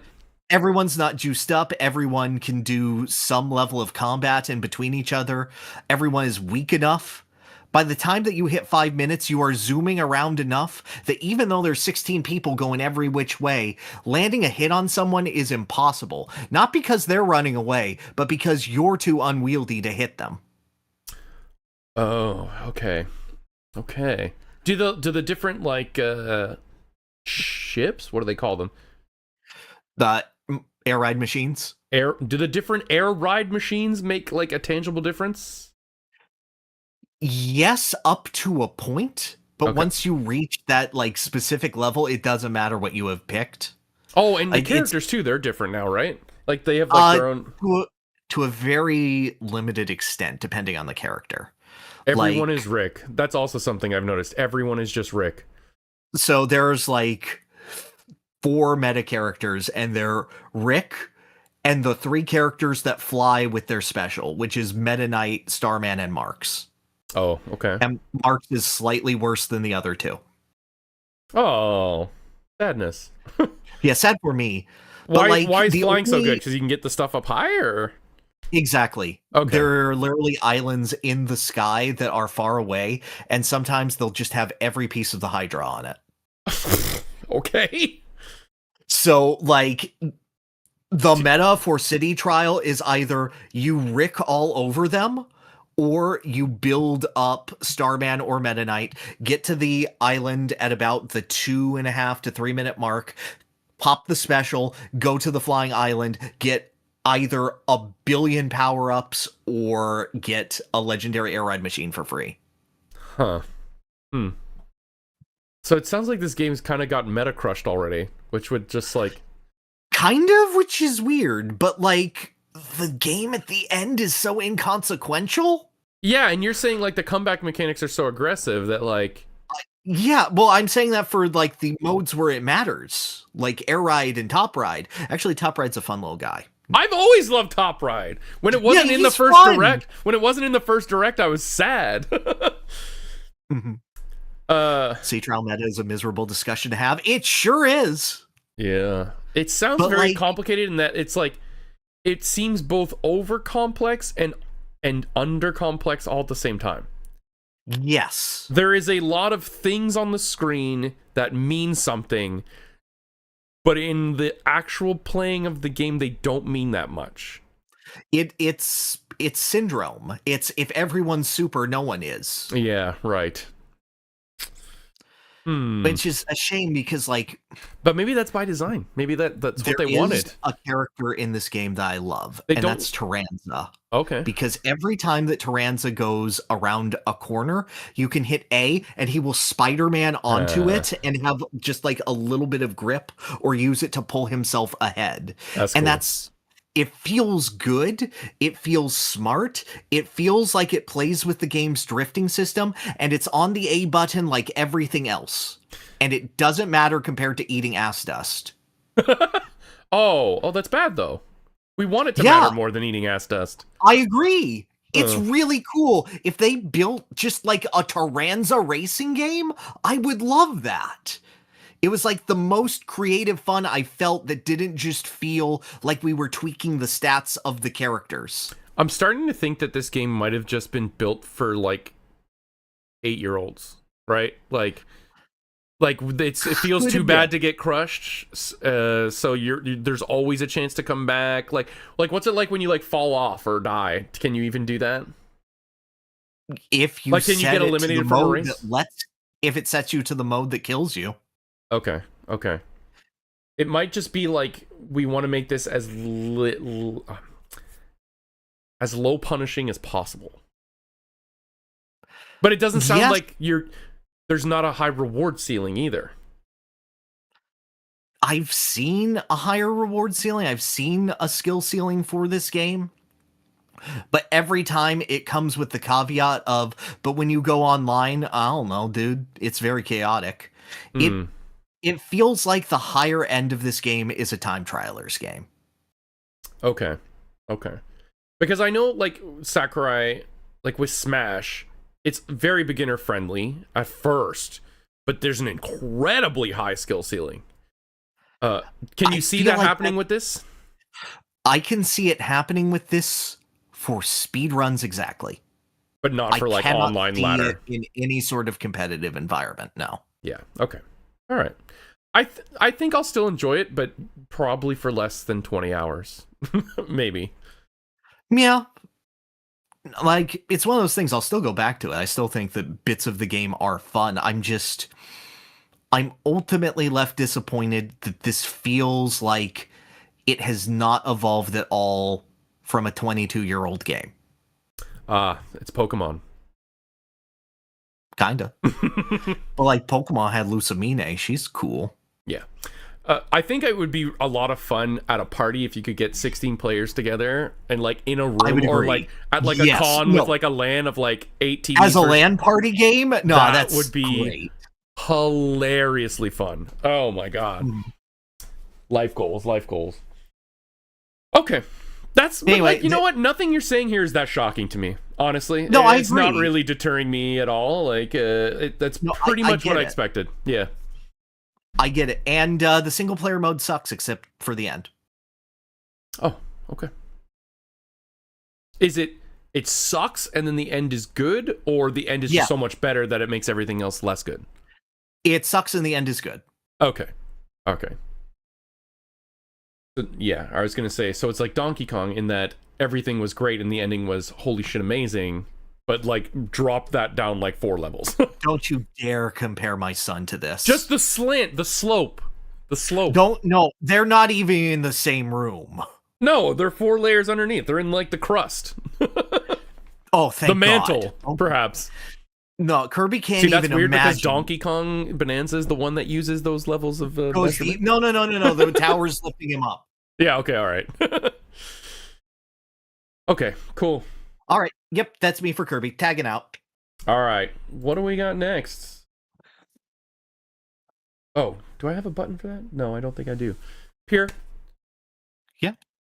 How's your humanity? How are you doing as a human being? What have been your wins and struggles this month, and your goals? Wow, that's funny. What did we open the podcast with? Oh, what? What do you mean?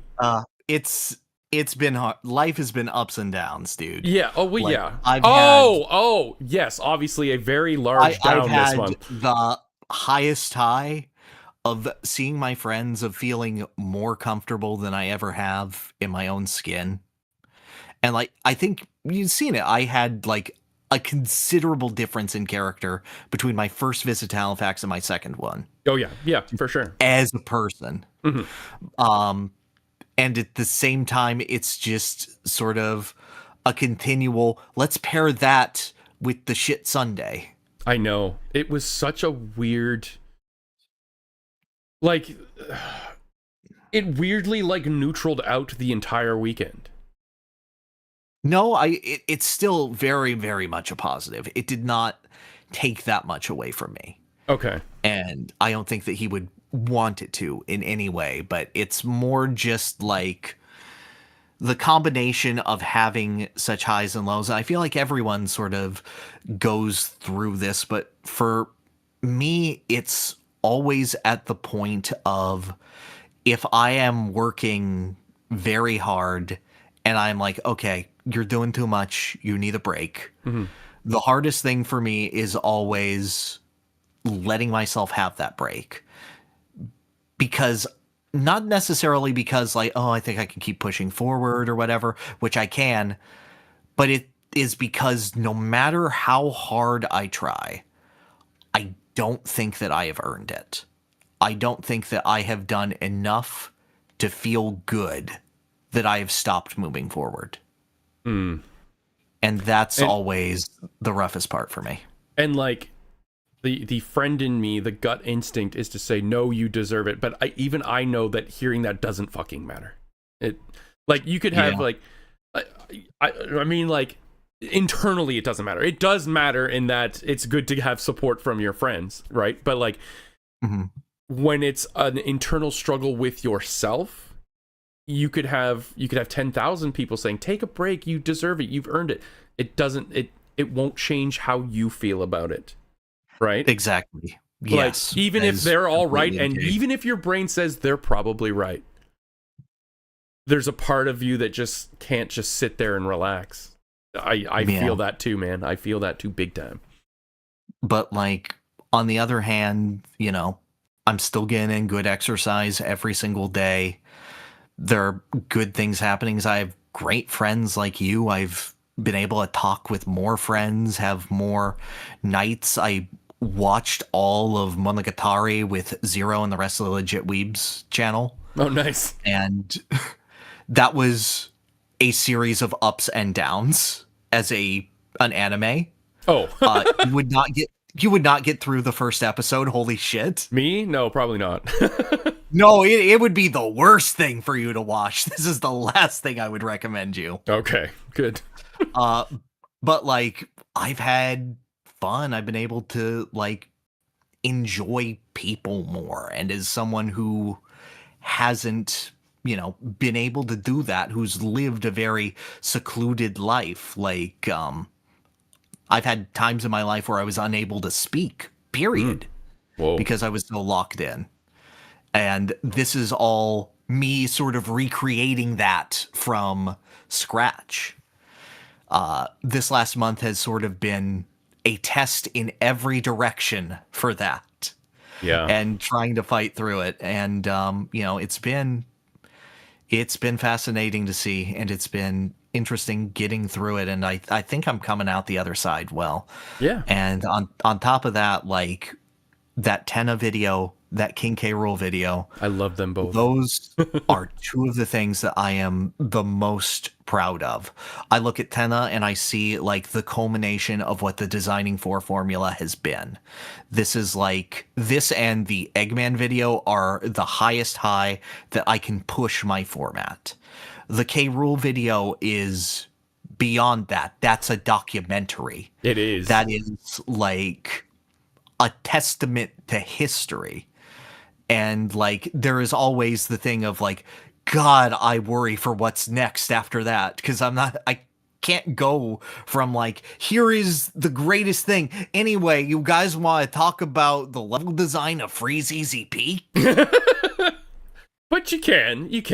I can do it. Because then if you go for upping yourself every time, you become the YouTuber who uploads once every like 2 years. You become like absolutely. What's her name? Jenny, the Star Jane Wars. Nichols? Yeah, but her stuff is so good. It is. Because it I feel like she thinks it has to be. I don't know her at all, obviously, but Right. Because the bar just keeps getting raised internally. Yeah. But that's just sort of where I am. I'm pleased, nervous for the future, but like, if you got 2 legs, might as well use them, Mm-hmm. I always say when you stop moving, it's hard to start moving. I agree. Thank you for helping me walk down this path, buddy. Yeah, man. I sincerely appreciate it. Sounds like your social experience level is going. You know what, Pyrr? I'm going to say it. You are now charming enough to use different dialogue options. Yeah, it only took 16 years. Congratulations. No, that's good. That's overall very positive like trajectory, and I'm very happy and proud of you. Thank you. How you doing, dude? Oh, I suck. No.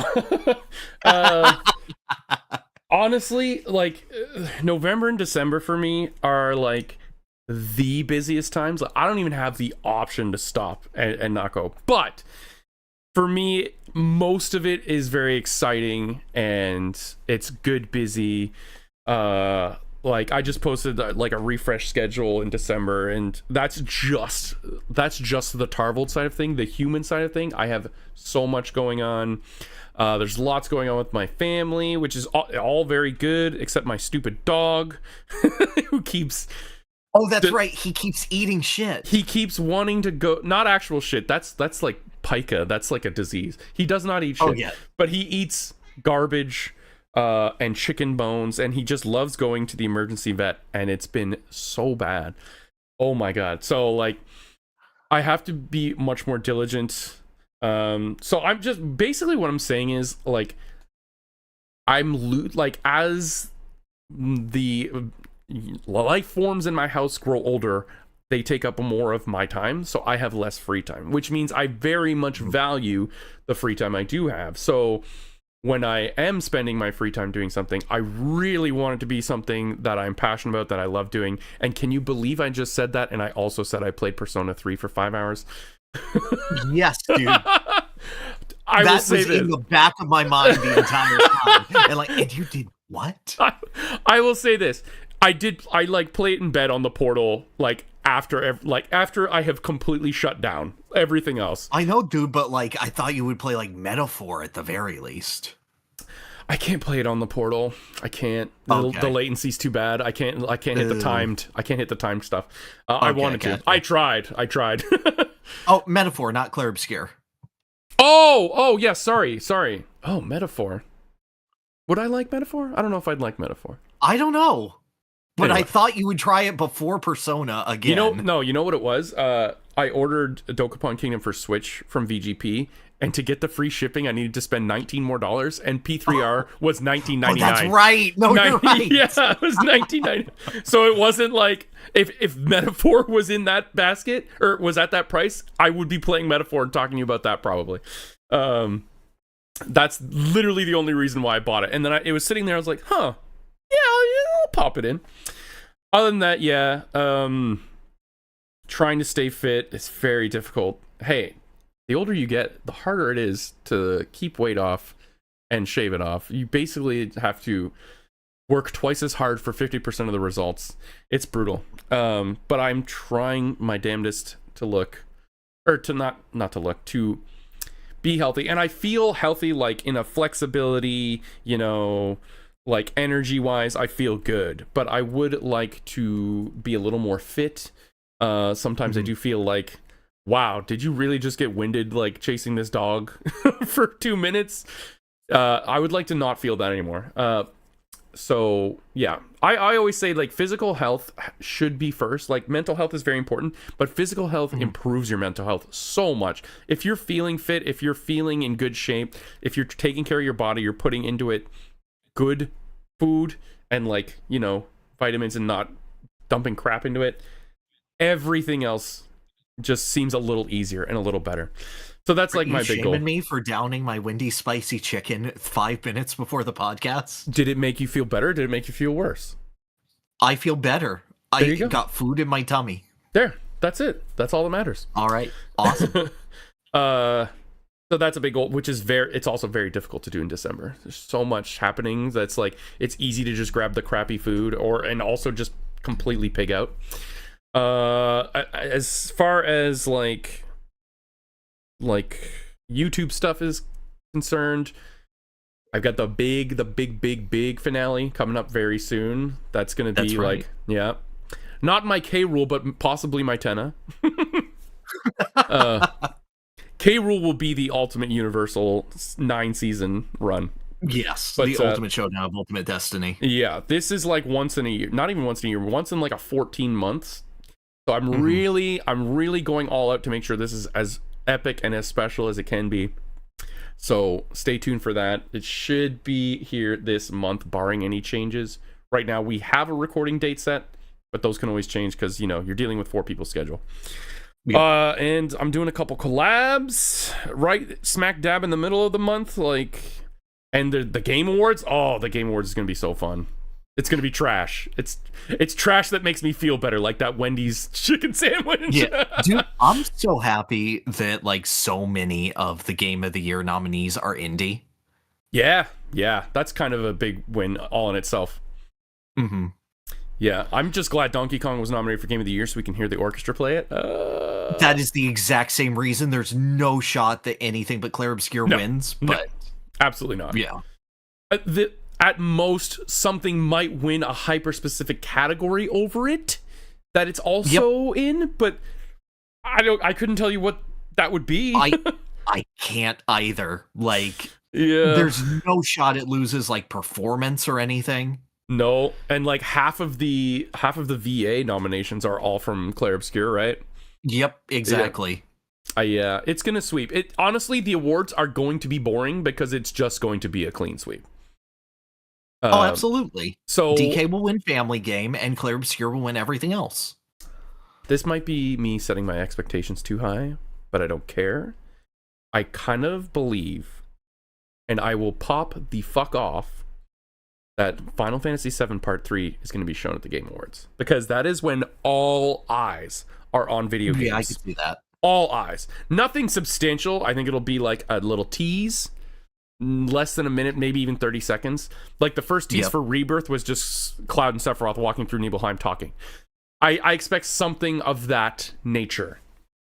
Or I'd even take like a Kingdom Hearts 4 that we've been out in the dust for that for quite some time. We got like some JPEGs. Yeah. We got like some JPEGs in the summer. Yeah, Square's got everything for its slate, because like Dragon Quest 12 is still in the shadows. Oh my god. PH4. Yeah. I forgot. And that was I remember that teaser. It was like the magma cracking through the rock. Yeah. And they said it's going to be weird and different. Okay. Yeah, so and Square did say they're showing up with some new stuff for the Game Awards. They didn't say what though. But yeah. You know, they've got their entire big three primed. Mm-hmm. And then New Year's Eve is going to be so fun. Talk about something bad that makes you feel good. Stop it. Hey, there's a cat trying to unplug my microphone. Get out of here. Oh no. The worst. Hi, Siren. The worst video game song of all time. We're doing a bracket on New Year's Eve. It's open to my patrons first, and then on that day, the public can put in the worst song ever. I have not seen or heard any of them, but you guys have let me know there's some real stinkies in there. There are at least some stinkies, yes. It's going to be fun. Me sitting here being like, I could pick better bad songs. You probably could, but yeah, that's the fun of it. It's you only limit me to one. Yeah. So that's going to be a lot of fun. And then in January, we'll do the podcasts. I'll do a couple other things, but I am going to attempt to relax. Whether that actually happens or not, I don't know. I kind of want to play Clair Obscur in January at some point. That would be fun. Yeah, but that's it for my humanity. I'm doing pretty good. Glad to hear you're doing good. Thanks, dude. Busy but good busy. Okay. I agree. Let's find out what is a happening star. Button push.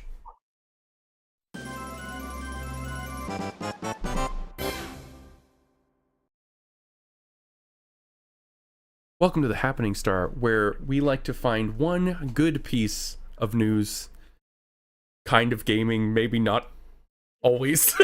Dude, you struggled. Dude, I had 2 stories, and one of them was just the golden joysticks was a disaster again. Yeah. But it was a funny one. Yeah, so they might not necessarily be like overall positive, but they might put a smile on your face. Let's just say that. It might be funny or interesting. Anything that's not doom and gloom as a news story. We get too much of that, so we're here to bring you some lighter stuff. Pyrr, why don't you go first? Exactly. I'm going to deal with this cat. Just a neat little thing is that there is a Street Fighter 6 player named Hiano, and he entered his very, very first tournament. First ranked tournament, and it was a major national for Capcom Cup, and he swept. He got first place over no names, and I believe he fought Fudo and whatnot. Very excellent. The thing with him is that Hiano is 14 years old and has been playing Street Fighter for 11 months total. And he is currently one of the ranked highest level Luke and Ryu players in the world.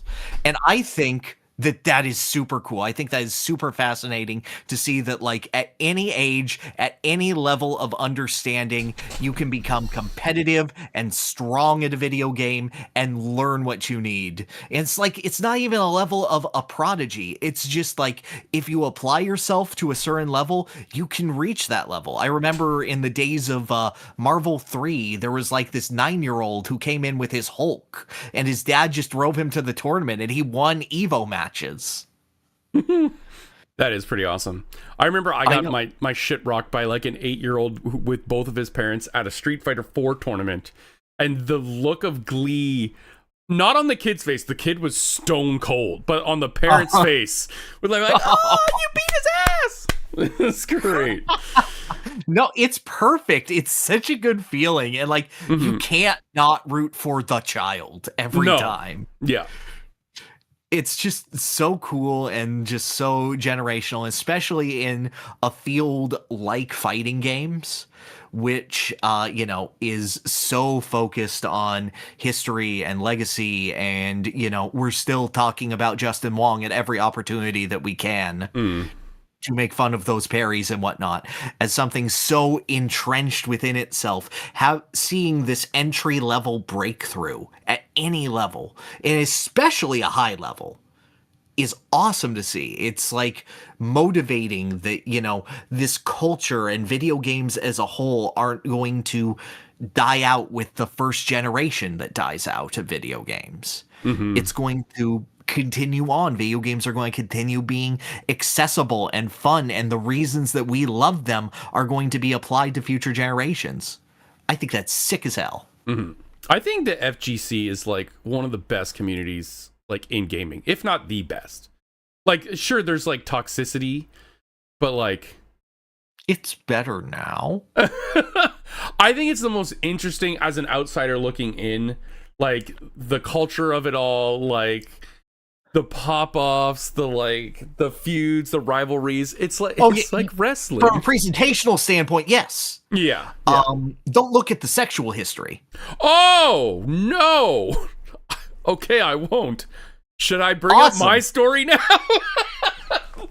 Yeah, that'd be an awesome idea. What a segue. Okay. That's what I do, baby. I tee him up.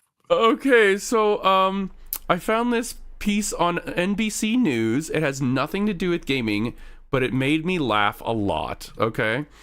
And the title of the headline is American Student Ends Up Trapped in Giant Vagina Sculpture. Okay? And the subtitle is Firefighters Embarked on an Extraordinary Rescue Mission when an American exchange student got his leg trapped inside a giant vagina sculpture. Okay? So that alone had me chuckling, okay? That alone made me laugh. But the image that this news story has... Oh, yeah. No, I'm seeing it. Here we go. I'm going to post it on the stream. Boom. Look at that. But that's not even the best part. The best part is this. Look how much he's loving it. This guy's having the time of his life being stuck in that vagina sculpture. Like, he's so happy.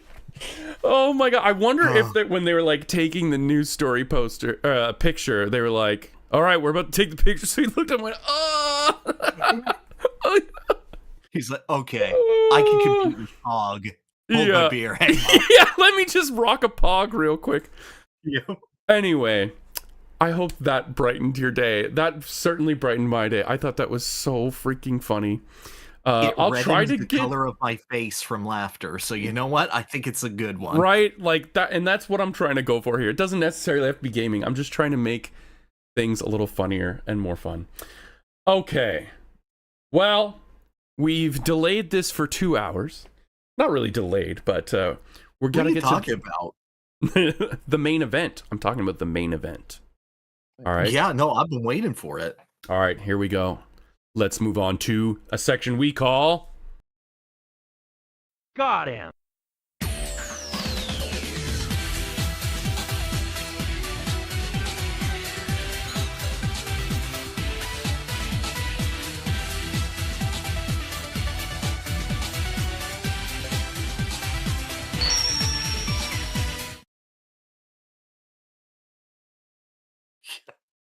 Hello. Welcome to GOTM. Damn, I'm poor. All right. I will have to preface this by saying I could not finish the game. I crunched as hard as I could. I think my game time is at like 8 or 9 hours. I'm near the end of chapter 5, I think. You're about midway through chapter 5. Okay, yes. So midway through chapter 5. So that's I will beat it though. I promise I will beat it. I'll probably do it this week because playing it, grinding it out today, I like got into the flow. I found the vein. I am the That's God what I Hand now. gathered from the fact that you actually made progress today. I am now the God Hand. I'll get into why later, but you go first this time. You go ahead. Absolutely. You got it. So, God Hand is a game that I first encountered on a Game FAQs message board. And it was from a signature that someone said, which was, God Hand is the joy in life. Most importantly, it is, or more specifically, it is the joy of punching someone else in the face in life. Shigeru Miyamoto. Man, he says the craziest shit. Doesn't he?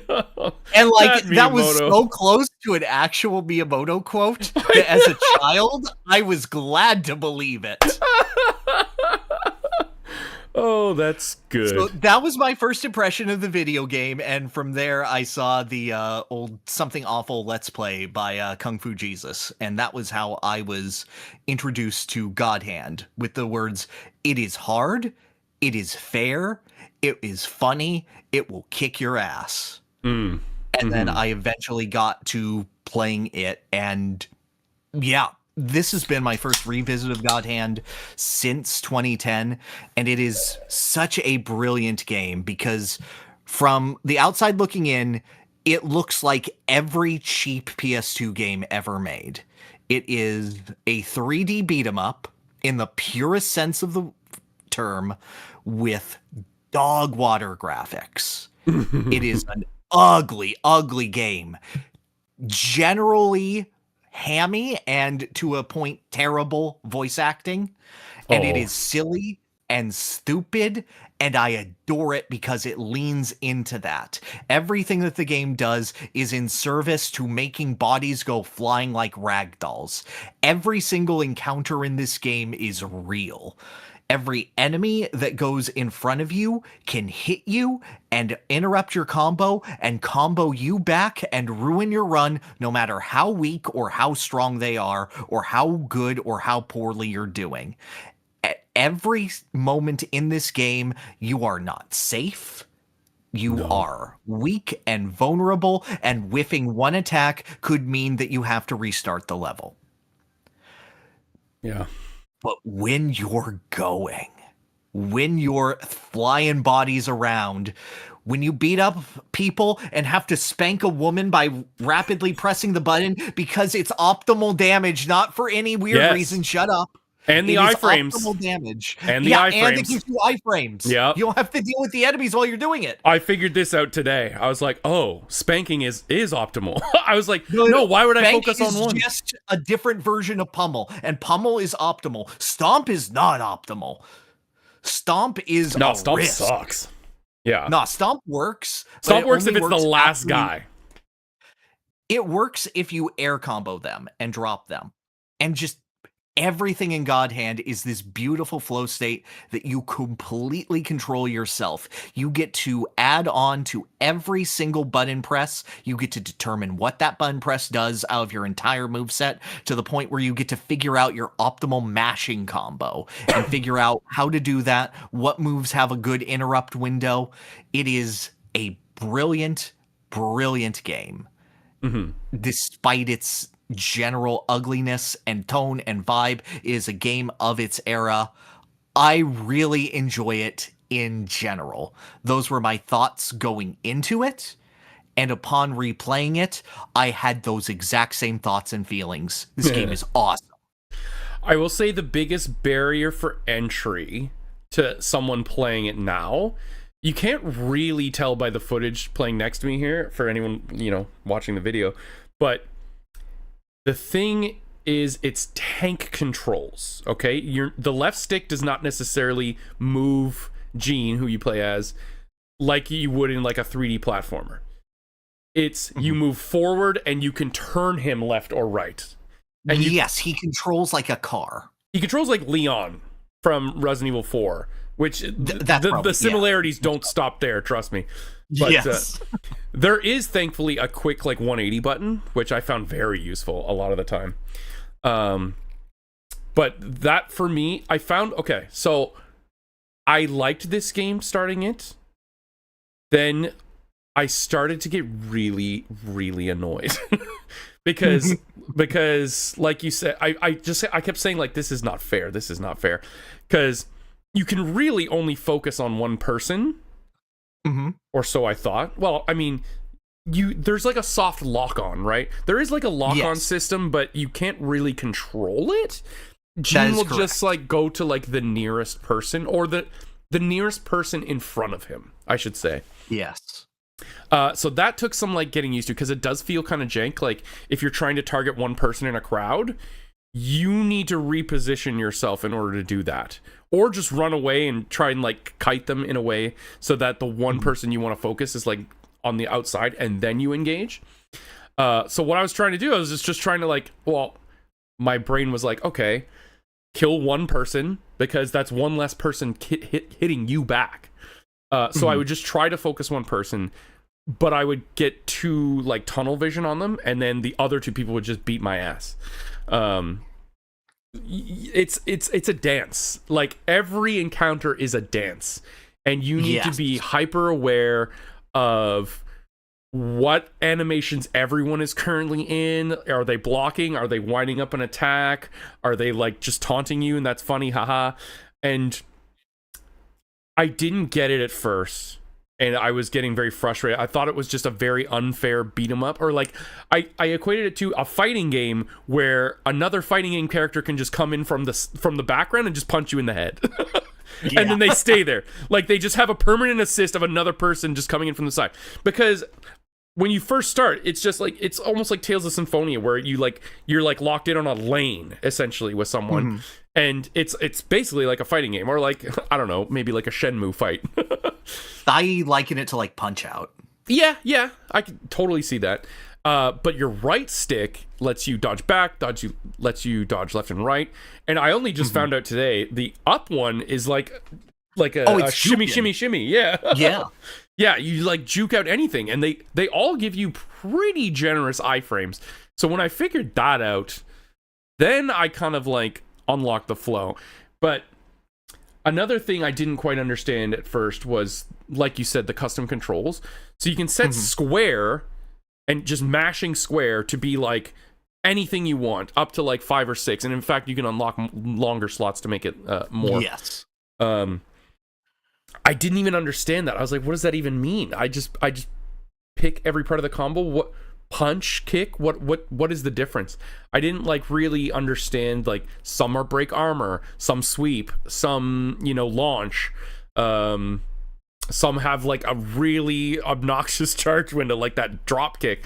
But when it hits, it feels awesome. Kick. Yes. I was like, why? I tried ending my combo with that, and I was like, this has to go. That's garbage. No, it's awful. It's awful. So, I enjoy in most games, I found the thing I like is getting my ass kicked and figuring out the solution and then winning, and that's like what I love the most in games. But I found myself getting still frustrated with this one. I think it just had a little higher learning curve than I expected, I guess, because it does have a high learning curve. Like, and you getting used to like any beat 'em up for like the first 3 levels, everyone's a joke. Most of the time, unless it's like an old, like maybe Final Fight, maybe a little different. But like, that's what I was expecting. But like you said, even like the lame enemies were beating my ass, and I was like, oh my god, you're not Alexander. Why do they say that? I don't get it. I'm Alexander the Great. I don't know. But I like just today, like literally just today, I told Pyrr, the second I wake up, I am playing God Hand until the podcast. And that's exactly what I did. He did. That's all I did. I just played this all day. This is the footage from me today. And I got it. And you're right. When you can like see everyone, like you're just hyper aware of everything. You're completely in tune with your controls. And that was the thing that was probably holding me back, is that I don't think I was intentionally controlling Gene as much as I wanted to. I was still figuring it out. I was making mistakes. I wasn't sure how different things work. Now I know exactly how the roulette works. I know how the God Hand works. I know how all the dodging works. And I know how to set up my combos and have like 2 other buttons to just be like single moves that I want. I have like the flash kick as one of them now. Do you use the flash kick? Oh, do the somersault? Absolutely. Yeah, That okay, is okay. my that is my X trigger. I use it because I do a launcher at the end of my generic combo, and then when they hit the ground, I hit the somersault to OTG them and do a second run through to juggle them. Oh, see, I had the mule kick on the end of my combo, but I found that it was just leading everyone into like stomp mode, and I didn't like that. I didn't want like I couldn't pummel them. Right. I would ruin my own pummel. And a pummel Exactly. in the game is like when you hit enough consecutive hits on an enemy that they get stunned, you can like deal out a big amount of damage, and you're completely invincible while you're doing it. I think. Yeah, but I love the risk reward of it because if you do too many multi hits, they start to guard, and you have guard breaks, which will lead to the pummel easily. But if like you have, for example, the machine gun fist, which is one of my favorite moves to use in a combo. Oh, I think that's my second one, yeah. Yeah. Every time that hits, it's counting both toward their stun and toward their ability to guard. So each one means that you have less time to respond with the guard break. So you have to figure out where to weave it into your combo. I don't. I have it as its own button. And I found that really effective. I have it as just triangle. So, like, I do as well. It's my square down. But I'm saying that if they put their guard up and you hit them with the machine gun fist, that counts as 5 hits that they blocked. Yeah. So you have less time to respond with the guard break. I put my machine gun fist as second, and typically if I go like I do jab, machine gun, and then I do guard break, that usually works. I not against bosses though, because bosses they'll only hit like accept like 1 or 2 hits on their guard before they counter you. Yep. But figuring out like you're not even exactly screwed when that happens, because you can throw in a quick dodge to iframe out of whatever counter they have. But you but certain bosses, and this is why it's so cool, can do like left and right won't work because they'll do like a sweeping motion, or they'll lunge forward and clap your ears or something, so you can't do the back one. Oh, I kept getting hit when the wrestling gorilla, which there's a wrestling gorilla, has that command grab where he flops you down and you have to hit him in the balls. Yeah, I love that. He also did the one where he like jumps onto the statue and jumps down. Something I noticed is like that button's always random. The dodge button, but you can just mash them all. You can mash them all. Oh, there's no punishment. I was like, what if I just hit all of them? I just never failed it because it was generous. And I'm like, oh, idiot. Stop missing high jump kick. I also felt, and I still do to a degree, that some enemies maybe have a bit too much HP. Like, I could beat like some of their asses for like 4 combo strings in a row and still only have them half dead, and I'm like, okay, I know how to beat you. You're just taking forever now. I agree with you, but then it becomes like this difficulty thing of when they toss that one enemy in with a group, and then it becomes I have to pick them out. I have to essentially pick and choose which enemies, and the only way for me to do that is either to taunt them, which lowers their guard, increases the damage you do to them, and makes them charge at you, but they do more damage to you as well. When you taunt, they take more damage, and you take more damage? Yes. So it's and like they leveling come at up? you. It's like a level up that only applies to them. Oh, it's targeted. Okay, I didn't know that. I don't know. Is that useful? It can be to lure out a specific enemy from a group. Okay. And it is that in case like there's an enemy who guards often. You can do that to make them more aggressive and get more openings on them. Oh, I didn't know it changes their like behavior. That could be good. It does. They go into an enraged state for that. Oh, that's when like their head turns red? Yes. Oh, okay. I noticed that happening anyways, but that I never noticed any like discernible difference as to what they were doing. It's added damage both ways and more aggressive behavior. Okay. The level up system is very interesting too. So it's like, I can't even really equate it to any game that's like the same. I'm trying to think of like the closest thing I could say is Haunted like Castle. Imagine a Devil May Cry style meter that hates you. Yeah, so basically the more consecutive hits you get on enemies, this like experience bar goes, and you could go level 1, level 2, level 3, and then level die. I've never been level die before. Yeah. Or do you just die? No, it's you just take and deal extreme damage. There are some challenges in the Coliseum that automatically set you to level die, and they suck. Oh, okay, yeah. So basically what it does, it just like magnifies the amount of glass cannon you are. So like, yes, if you're level 2, you do more damage, you take more damage. You're level 3, even more, and you take even more. So it's like, it depending on your play style, I don't know. Like you totally don't have control over it because obviously you're trying to not get hit at any point at any time. So yes, it's just something that kind of happens that you have almost no control over. It feels good when you level up, and it goes like level up, level down, level up, level down, and sometimes you can be like caught between the two, and it just constantly changes. I don't know. I guess I don't even know how to feel about it. How do you feel about it? Like the level up system? I like it a lot because if you die a lot and continue a lot, you'll be reset to level 1. And you'll be able to use your continues and get through the game. But at the end of every world, essentially, you are given money based on every enemy you defeated at a given level. So you are given like a payout of like $100 for every level 1 enemy you beat, and then $150 for every level 2 enemy you beat, and so on and so forth. Oh! And that lets you get more moves and more upgrades.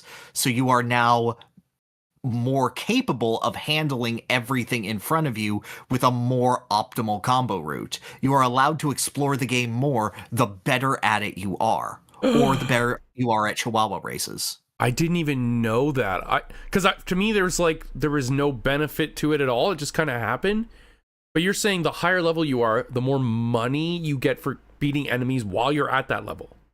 Yes, you can see it at the end of every world that you get. It tallies up everything at the end. I did see that. Yeah. Okay, I didn't know that because... Okay, so then there is incentive to stay at a high level then. Yep. Other than just, I like this playstyle better of higher risk reward. No, you get more money. Exactly. Ooh. Oh man, I want to play more right now. Because I just want to like be perfect. Is that so hard? Is that so much to ask? It feels so good when you just completely work them over, though. Like, especially like a new enemy usually throws in a couple new things. You figure it out pretty quick, and then you're like, okay. You run into a room and you see him like, your ass is dead first. Like, it's so good. I'll kill you last. The demons, though. I still don't truly understand what's going on there. Is it random or am I doing something? Because every so often when you kill an enemy, just a new freakish demon will pop out and he'll have a ton of health and he'll like teleport all over the place. Sometimes he has weapons. Sometimes he's like Kirby needle ability and will one-shot you. Oh, yeah. Oh, dude, I hate Sonic so much when he Blanca balls me to death. Yeah. He could drop you from 100 to nothing in seconds. Oh, dude, I had like the worst luck. Do you remember the bridge fashion show level where it's like a long iron bridge and there are 3 sets of enemies? Oh my god, yeah. I was stuck there forever. That was so hard. Every single one had a demon for me. Oh Every single set had a demon. And then on my cleared run, it was only the last one that had a demon. That's the one where like the 5 girls come around the corner. All in like I always do the shockwave just vroom, right through all 5 of them. Oh my god, that feels so good. I think by that point I had the typhoon kick, and that was my favorite AoE through the game. The craziest boss fight for me was fighting the 3 assholes. I can't remember their name. But like the 3 evil stooges, Yeah, oh my god. Eventually I got it so I could kill the skinny guy like very, very quickly. Like I had his like guard breaker pattern down to a T and I would just choke him out. But man, that was a crazy hard fight. I liked it though. I liked it a lot. No, me too. It was always when the leader, the girl, came in. Jessie with her big whip and the command grab that she tosses you around with. That always screwed me. I was like, I have to kill the bull man before she starts. Yeah, you can like try to like get them both equally down because I think I don't know what triggered her to come down, whether it was you killed a guy or you did enough damage. Yeah, I don't know. What are the so what are the chances that a demon pops out? Because it seems fairly low. I don't know. Okay. And there's no other factor, like if I kill them too quickly, a demon comes out or something like that. I figured it had something to do with my performance. That is nothing that I have the information for. Okay. But like, okay, not gameplay wise, this game is fucking wild. Isn't it? Yeah, it's like, so funny. It's so clearly an homage to like 80s Fist of the North Star style anime. Yeah. And like old anime dubs in that sort of sense, especially with the English dub. I love every voice actor. I love every stupid line because like they know exactly what they're doing. And yes, it's incredible. Like some of the shit they say, I can't even like think of any of this stuff. Like the oh God, what are the Power Rangers called? I know it's not like an accepted term. We can't say it. The Mad 5. The Mad M word 5. Yes, small people Power Rangers. Let's just say that. Yeah. Because this team made Beautiful Joe, and they're making fun of it. The fact that you can go to the Chihuahua races to bet on Chihuahuas, yeah, like I didn't do that. I must have missed that. And they have names like Amaterasu, Beautiful Pup, Leg Humper. This came out after Okami? This was 2006. This was the last game the studio made. I thought this was like launch title PS2. No, you know what I'm thinking of? No, this is end of life. I'm thinking of the bouncer. Yep. Very similar energy. Very similar energy. Yeah. Oh yeah. But dude, there was a level in this game called Giant Enemy Crane, which was a reference see that, yeah. to the E3 2006 Giant Enemy Crane. Yeah, I did. I noticed that for sure. It's good. The level design is like kind of whatever. I mean, it's a 3D beat 'em up, so it doesn't need to be all that exciting. I think it's neat. I like the one where you could get the guys squished. Like there's these like mechanical like pressers, guarding like the 3 different switches to open the next door, and I instantly killed a demon with one, and that felt very good. No, it feels awesome whenever you deal environmental damage. But like I like a bunch of them. Like I like the hedge maze with the spinny guys in them. Oh yeah, I got like 3 guys caught up in one of those, and the sound effects that came out. Oh, and we need to say that this game would not have the impact that it has without the sound effects. Oh my God. Yes. Everything is crunchy and impactful, and that's what makes it so good, I think. Because you really, like, when you're hammering into a guy, like, oh my God, the sound effects that come out just make you feel so powerful. Yeah, anytime you have a weapon and Gene is just repeating that animation every single time, or like stabbing them with an umbrella. Yeah, I picked up like an RPG, like a rocket-propelled grenade. Yes. And then I just beat a guy with it. Is there a way to shoot it? Yeah, you just hit X with it and it'll shoot it out. Oh, I thought it was like a gag. I thought it was like a total joke where like, yeah, you pick up like a rocket launcher. I guess. No, you hit it and then you beat him with it. I thought the gag was, here's a rocket launcher. Isn't this just like Resident Evil? Ha ha ha. And then all you can do is beat someone with it. So that's all I did. No, you can shoot the rocket. Oh, well, I still got my value out of it. Why would I do anything but punch? I still got value out of it. Yeah. It's awesome. I'm totally going to beat it now. I fear at the start I did fear I'm like I might not like this game, but no, now I love it. No, I was also nervous of how this would go because I did my full playthrough. I cleared it just before midnight last night. Yeah, I'm on a harder difficulty than you though, right? You are. Yeah, no. I did do easy. The difference between easy and normal is that easy never goes higher than level 2. Oh, does that make it easier? That doesn't. Does that make the game easier? I don't know. That feels weird. I don't think so. Or is it just like you're locked out of getting better rewards because you're playing on easy? Also the lockout, yeah. Yeah, okay. That makes a little more sense. So, yeah, the difficulties are easy is 1 to 2, normal is 1, 2, 3 die. Hard is 3 die. You start at never 3. go lower than 3. Yes. Whoa. Is there anything else? Like, does the AI act any different? Or do they have like? I do not know past that. Okay. I only know how it affects that difficulty slider. Why hasn't Gene been in Marvel vs. Capcom? That seems insane. This is the question that everyone who has ever played this game asks. Yeah. Like, what? Why hasn't this guy shown up? He is actually perfect. Yeah. Or like any fighting game. Like, yes. Is he in any fighting game? Like, no. Versus not even against like SNK or like. No, not even like Project Cross Zone or something. Why did this game sell like complete ass? Yes. Maybe it did. Okay. It killed the studio. Oh no. Okay. Yeah, that makes a little more sense. This game famously got a 3 out of 10 from IGN. Wow, that's aggressively bad.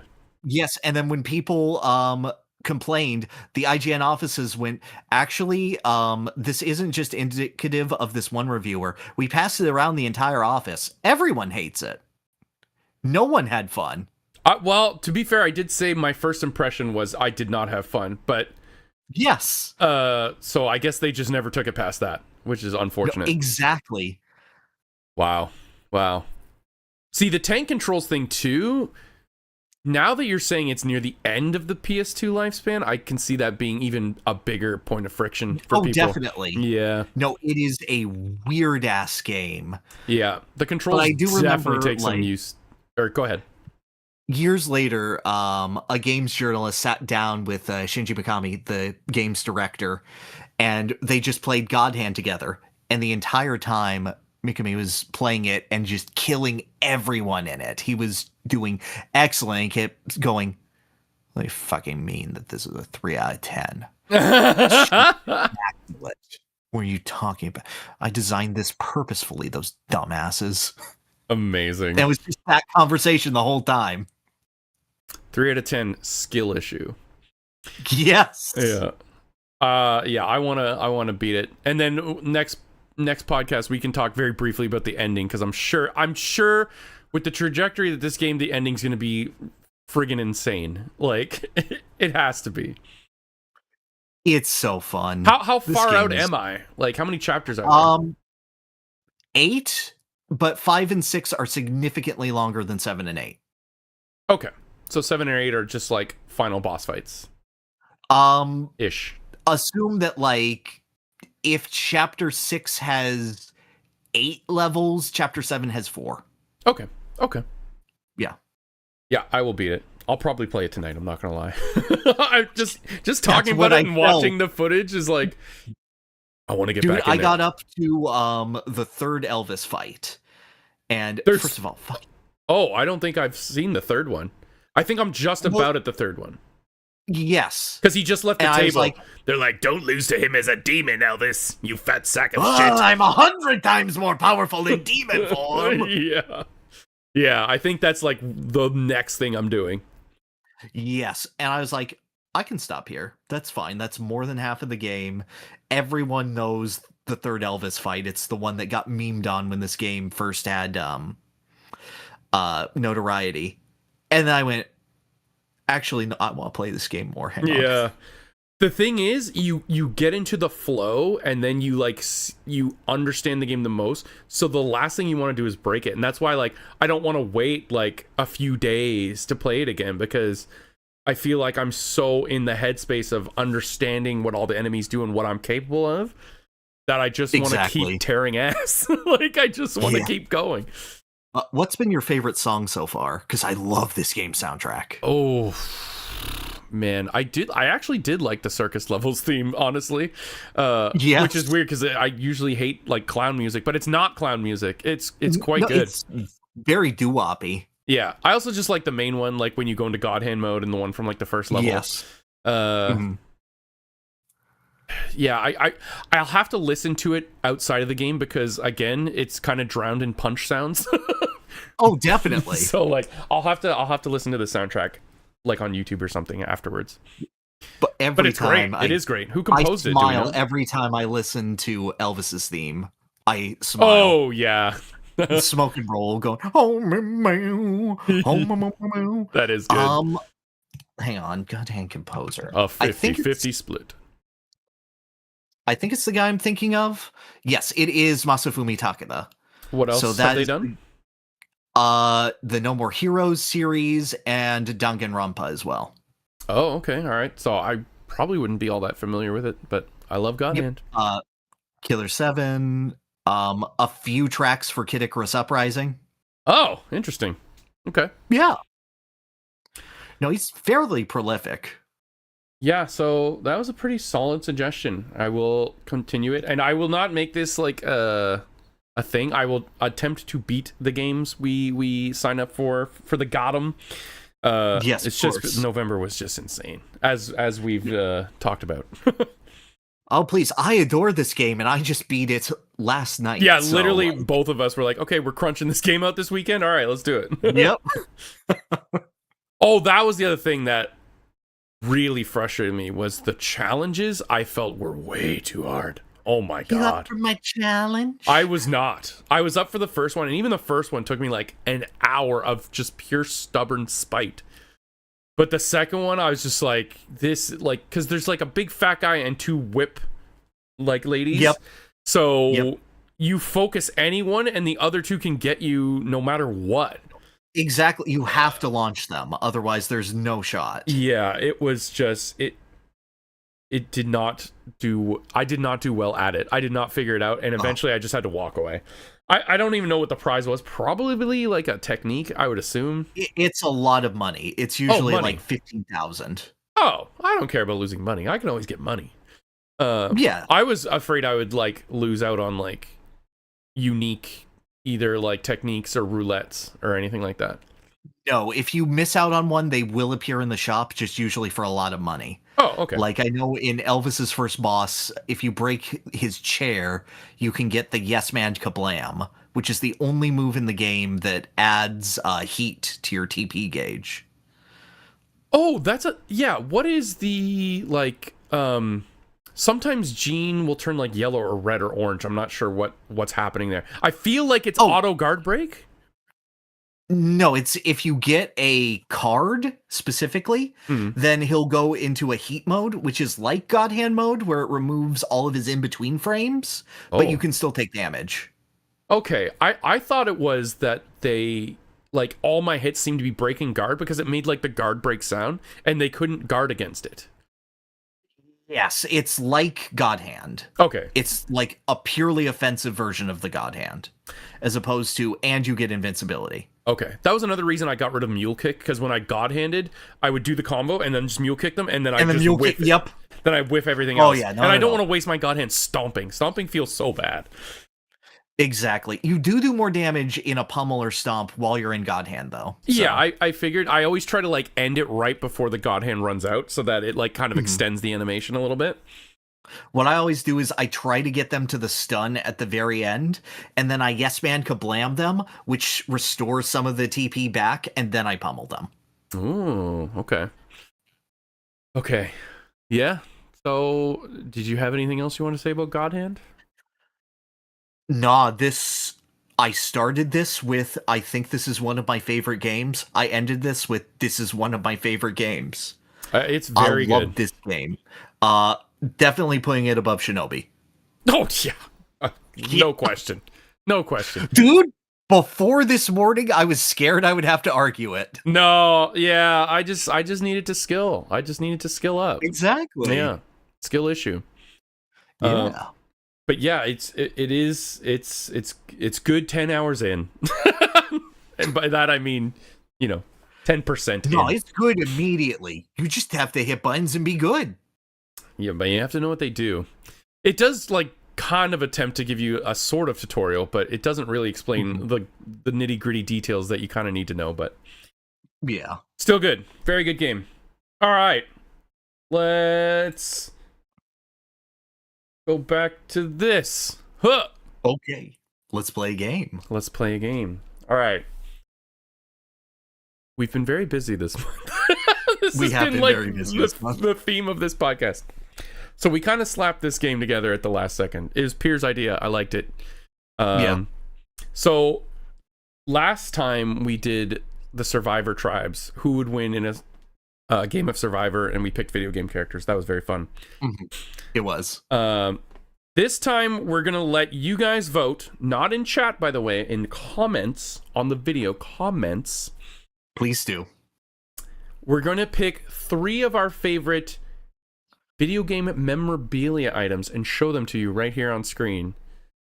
We're gonna have 3 each. Do they have to be like official, or can they be like fan made? Maybe official. If you want to do a fan made, that's okay. All of mine that I've grabbed have been official. Okay, I'll keep mine official then. I've got 3 official ones. Yeah. All right. And then you just pick whichever one you think is neater, or which one you'd like to have, or one that resonates with you more. I don't know. Who cares? Just pick one. For any reason. Yeah, who wins show and tell? Yeah. Okay, I'll go first. I'll do an honorable mention because I have a fan-made thing I'll show, but this does not count, so do not factor this into your decision. But I feel bad because I made a deal with someone that I'd show it in my Mega Man X3 retrospective. That never got made. It might one day, but they sent me these to have in the video. These are incredible. This is the Dr. Light capsule upgrade pod. Oh, it's beautiful from X3. Dude. But not only that, yeah, it is, and you can like store things in the top. This opens up. You can what? It's practical. Yeah, and then not only that, but they gave me the super capsules as well for the enhanced chips from X3 only.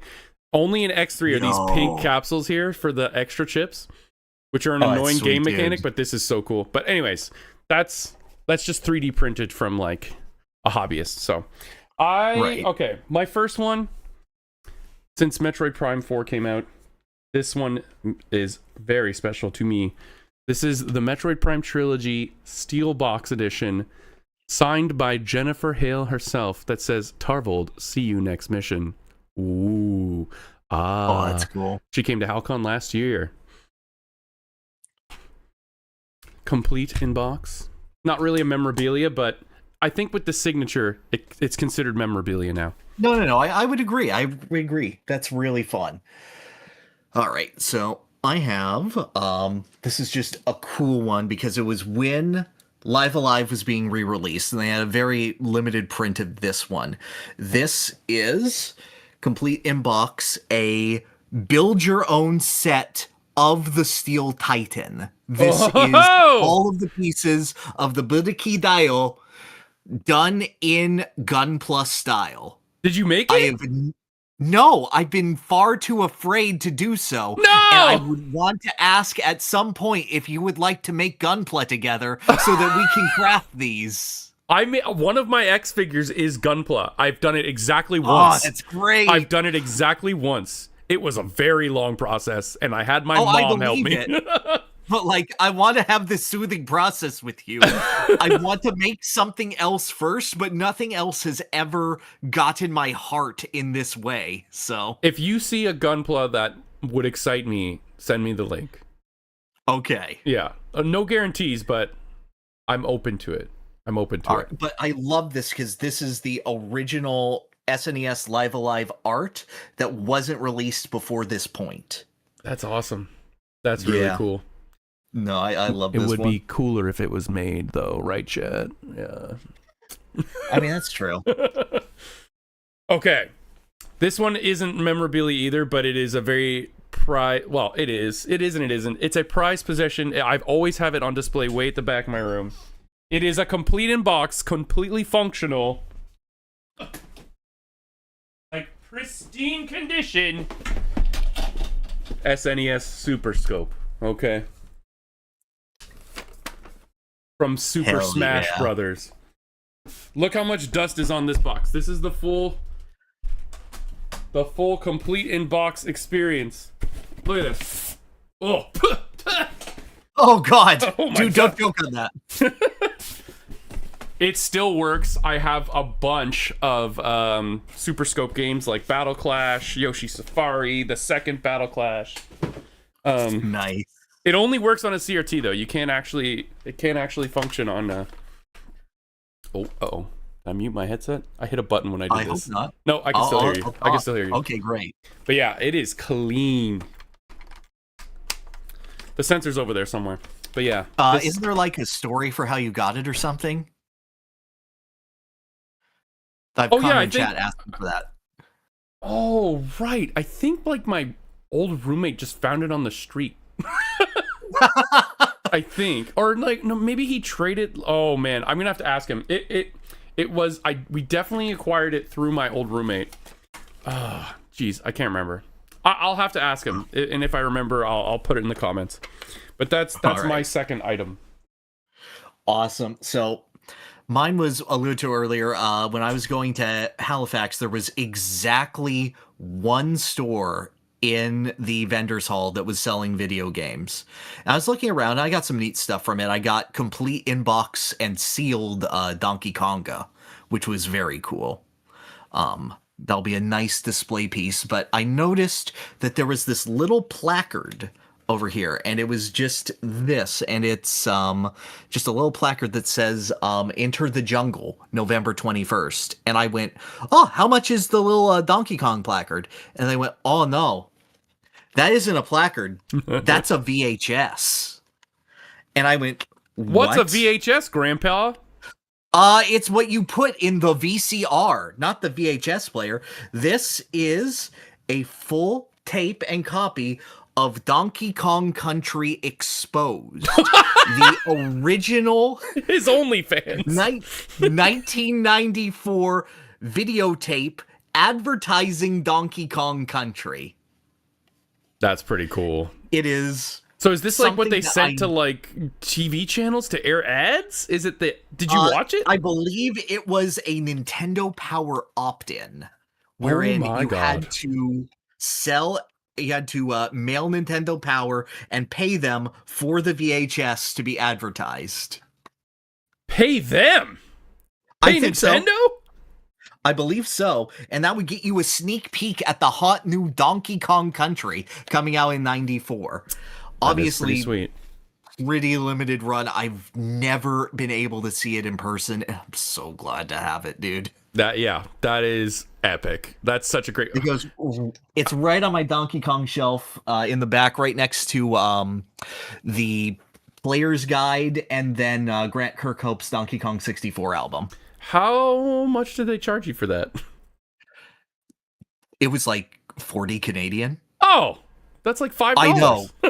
I know, right? Yeah. Does that include the disembodied sexual harassment Donkey Kong head? No, that was E3. But it has like this coked out guy who's like, what's the password? Diddy. And he goes, password Diddy. It's like the most God, I love 90s ads. Did you see? I know that DK... Oh my God, dude. Did you see the recent news story how like a giant Yoshi doll got caught in like a subway rail? No. Okay, hold on. I have to share that to me right now. I have to find this. Okay. And then someone turned it into like a 90s magazine ad. Oh my God, where is it? It was so fucking funny. Okay, keep talking. Do your third while I find this. Okay, can do. So this is real simple, and it's only tangentially gaming memorabilia, but it's important enough for me to say. There's a pretty limited run of specific figures released for a video game variety show in Japan called Game Center CX. Oh. And I love it. I consider it the progenitor of all Let's Play media. And there was a limited run, especially in Japan, for a Chief Arino figure, which I happen to have right here. He's fully posable. He is modular. And these go for like $300 now. Damn. They are like really difficult to find. And I did not pay for this. This was given to me and mailed to me as a Christmas present by my good friend Goombachi. This is what we did, and this was the gift that he sent me. I believe that the year that we passed 10,000 subscribers together. So pretty this cool. is a memorabilia of the time that I have had with designing for and developing designing for. He is tiny, he is little, but he is one of my most treasured possessions. And it is a memory of everything that I've been through. So thank you so much, buddy. Cacho on. Jeez, buying Goom's vote or what? Okay. No, that's very cool. That's very cool.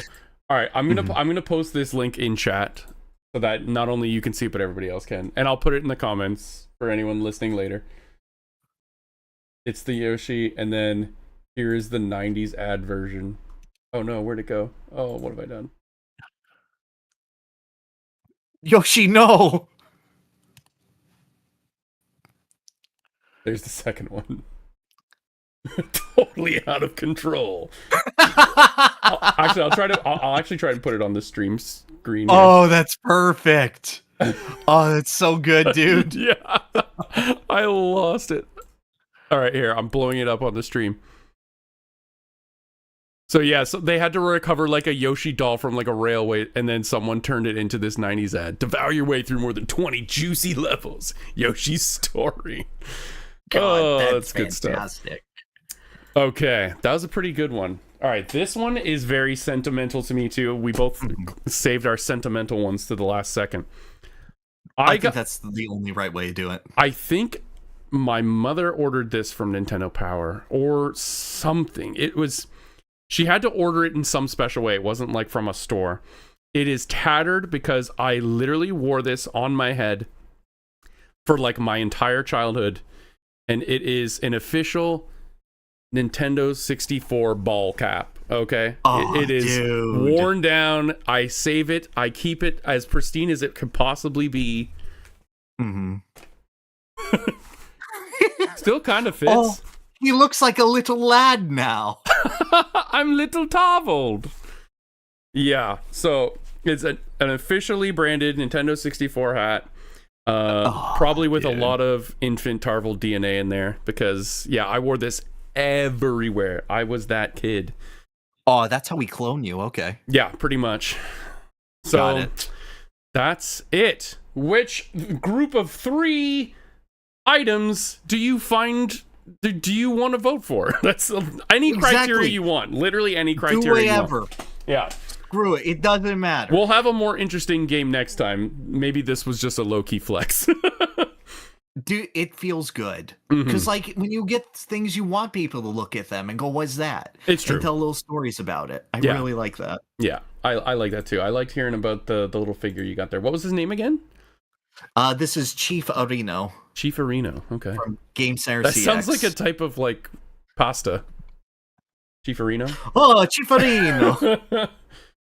Okay, so I guess we tallied up the results of last time. Chat got it wrong once again. And That's okay. Chat's always wrong, but they're always right for me, baby. Pyrr's tribe was voted the winner. Pretty blowout. You don't got that Layton swagger, my guy. I had Snake, dude. I had Naked Snake. How could he lose? That was, like, I think that he could have beaten Kiryu. I do. Yeah. Earnestly. Yes. No shot he beats Professor Layton. Professor Layton could never survive. Professor Layton made a gun out of a slot machine that he disassembled while he was being shot at. Jeff would hate that. But still, you won, so... Layton, still working with... Is that a gun? Are you gonna make the game Professor Layton? Is that where this is going? No. In honor of your... not. Oh, okay. No. So, I know that, like, God Hand was a bit of an inaccessible choice. So for this one, I wanted to ask, like, do something that's a little bit easier for anyone to follow along with. So I chose a game that's free. So I do have to ask, oh no. how do you feel about gacha? Awful. I hate it. Sucks. Okay, how do you feel about gacha with a strong anime presence? Please don't do this to me. Please don't fucking do this to me. Please don't do what? Please don't do what? Hang on. I can't quite hear you. if you could let me just perk up there. You had that under your fucking hat for 3 hours. For 3 hours? Absolutely. What did you say? What's up? It's because Genshin, right? This month we are playing Yu-Gi-Oh! Master Duel. Oh! Oh! Oh my god, my heart! Oh my god, my heart! So what is that, Karibo? No. This is exactly what it looks like. Okay. But I was like, I'm never going to have a better opportunity to pull this shit. Oh my god. Right, you really, truly scared me. I was about to call you a hack. I thought you were. Yeah, okay. Honestly, I'm so glad I got to do this bit without getting the podcast shut down beforehand. Because I'm putting this on, and I'm like, he's going to close the podcast. But no, what I would like to do is do Yu-Gi-Oh! Master Duel, and for our next game next month, let's not have a game. Let's have a duel. Oh, okay, so what platform is this? This is PC and pretty flexible as a client, so it is completely free. If anyone here has played Yu-Gi-Oh! If you have any recommendations for a format, I've been eyeing Edison format specifically, so that it doesn't go into like Xyz summons and Link summons and whatnot. It's just like a more specific retro format. But if anyone has a favorite, please let it be done. But yeah, develop your own deck, duelist. You want to fight live? Oh boy. I want to play cards and out loud explain what Pot of Greed does to the audience. Oh god. It's not banned? Okay. Oh, it is banned. Oh, okay. Edison. No, not Goat. Goat is boring. That's Chaos Turbo. Edison is what I'm looking at. Okay. All right. I like it. So when you say it's free, do you mean like you have access to every card right away, or it's like free to get into and you have to like unlock cards? It's free to get into. You have to unlock cards, but you can like turn ultra rares into other ultra rares and whatnot. Okay. Yeah. I did play Mm-hmm. Yu-Gi-Oh! Back in the day. I'm not completely unfamiliar with it. I only played in like the first 3 sets. And then I played a couple games with you last year that were very confusing. Yeah, exactly. Yeah. So I'm hoping this will get you a solid start. I personally love Yu-Gi-Oh! As a card game, and I want to have the ability to tell everyone else the ability to potentially enjoy it and get into it. This is a good excuse if you've been sitting on the fence or been like, what's a good card game for me to play? Let's try Yu-Gi-Oh! Let's play some games. Okay, all right. I've been playing a lot of Magic and Pokemon, so this will be like the third pillar. Exactly. I do love trading card games. Yu-Gi-Oh! Has felt very like insurmountable as of late. Like just like a brick wall of a learning curve, but now I have you to. Can get there. Exactly. So did Godhand. Hey, so did Godhand. 3 to 10. God, yeah. But it's not a 3 to 10. That's what I'm saying. It's that skill issue. My goal is get Yu-Gi-Oh! Higher in the placements than Shinobi. Okay, all right. Shinobi was pretty good. Shinobi was You're treating Shinobi like it's like our shit tier bottom, but it's like I mean, it's 2 of 2, but it is the bottom 50% of everything we've ranked. I guess. But it wasn't like a terrible game. I still enjoyed it. Yeah, get it. And if anyone in the comments would like the duel, let me know. Yeah, and be sure to vote on the memorabilia basket, okay? Absolutely. Oh, and any questions you guys want to answer? We're reserving the end of the podcast for questions. Nobody left any. So if you want your question answered, put them in the comments, and we'll answer them next time. Anything you guys want to know? Except social insurance numbers and stuff like that. Don't ask that. Yeah, those ears, man. Those ears. Nice bit. I can't believe you had those under the hat the whole time.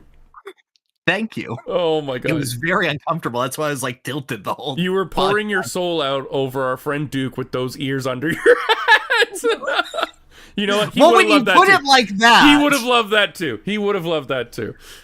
No. This is him. Here, I'll impersonate him. Oh, so stupid. So stupid. Why? yeah, that's a good one. All right. That's it. That's the show. That's Conquest episode 2. Thank you all for watching. Next time we'll have theme songs and music and stuff too. They are done. We just didn't have time to put it in anywhere, but it's awesome. You're gonna want to hear it. It's good stuff. Thank you, Pyrr, for chatting with me for all this time. Thank you, Tarvould, for being here to chat with. No I look problem. forward to winning again. Damn, I'm poor. All right, we'll end it there. Sounds Bye, good. everyone. Bye.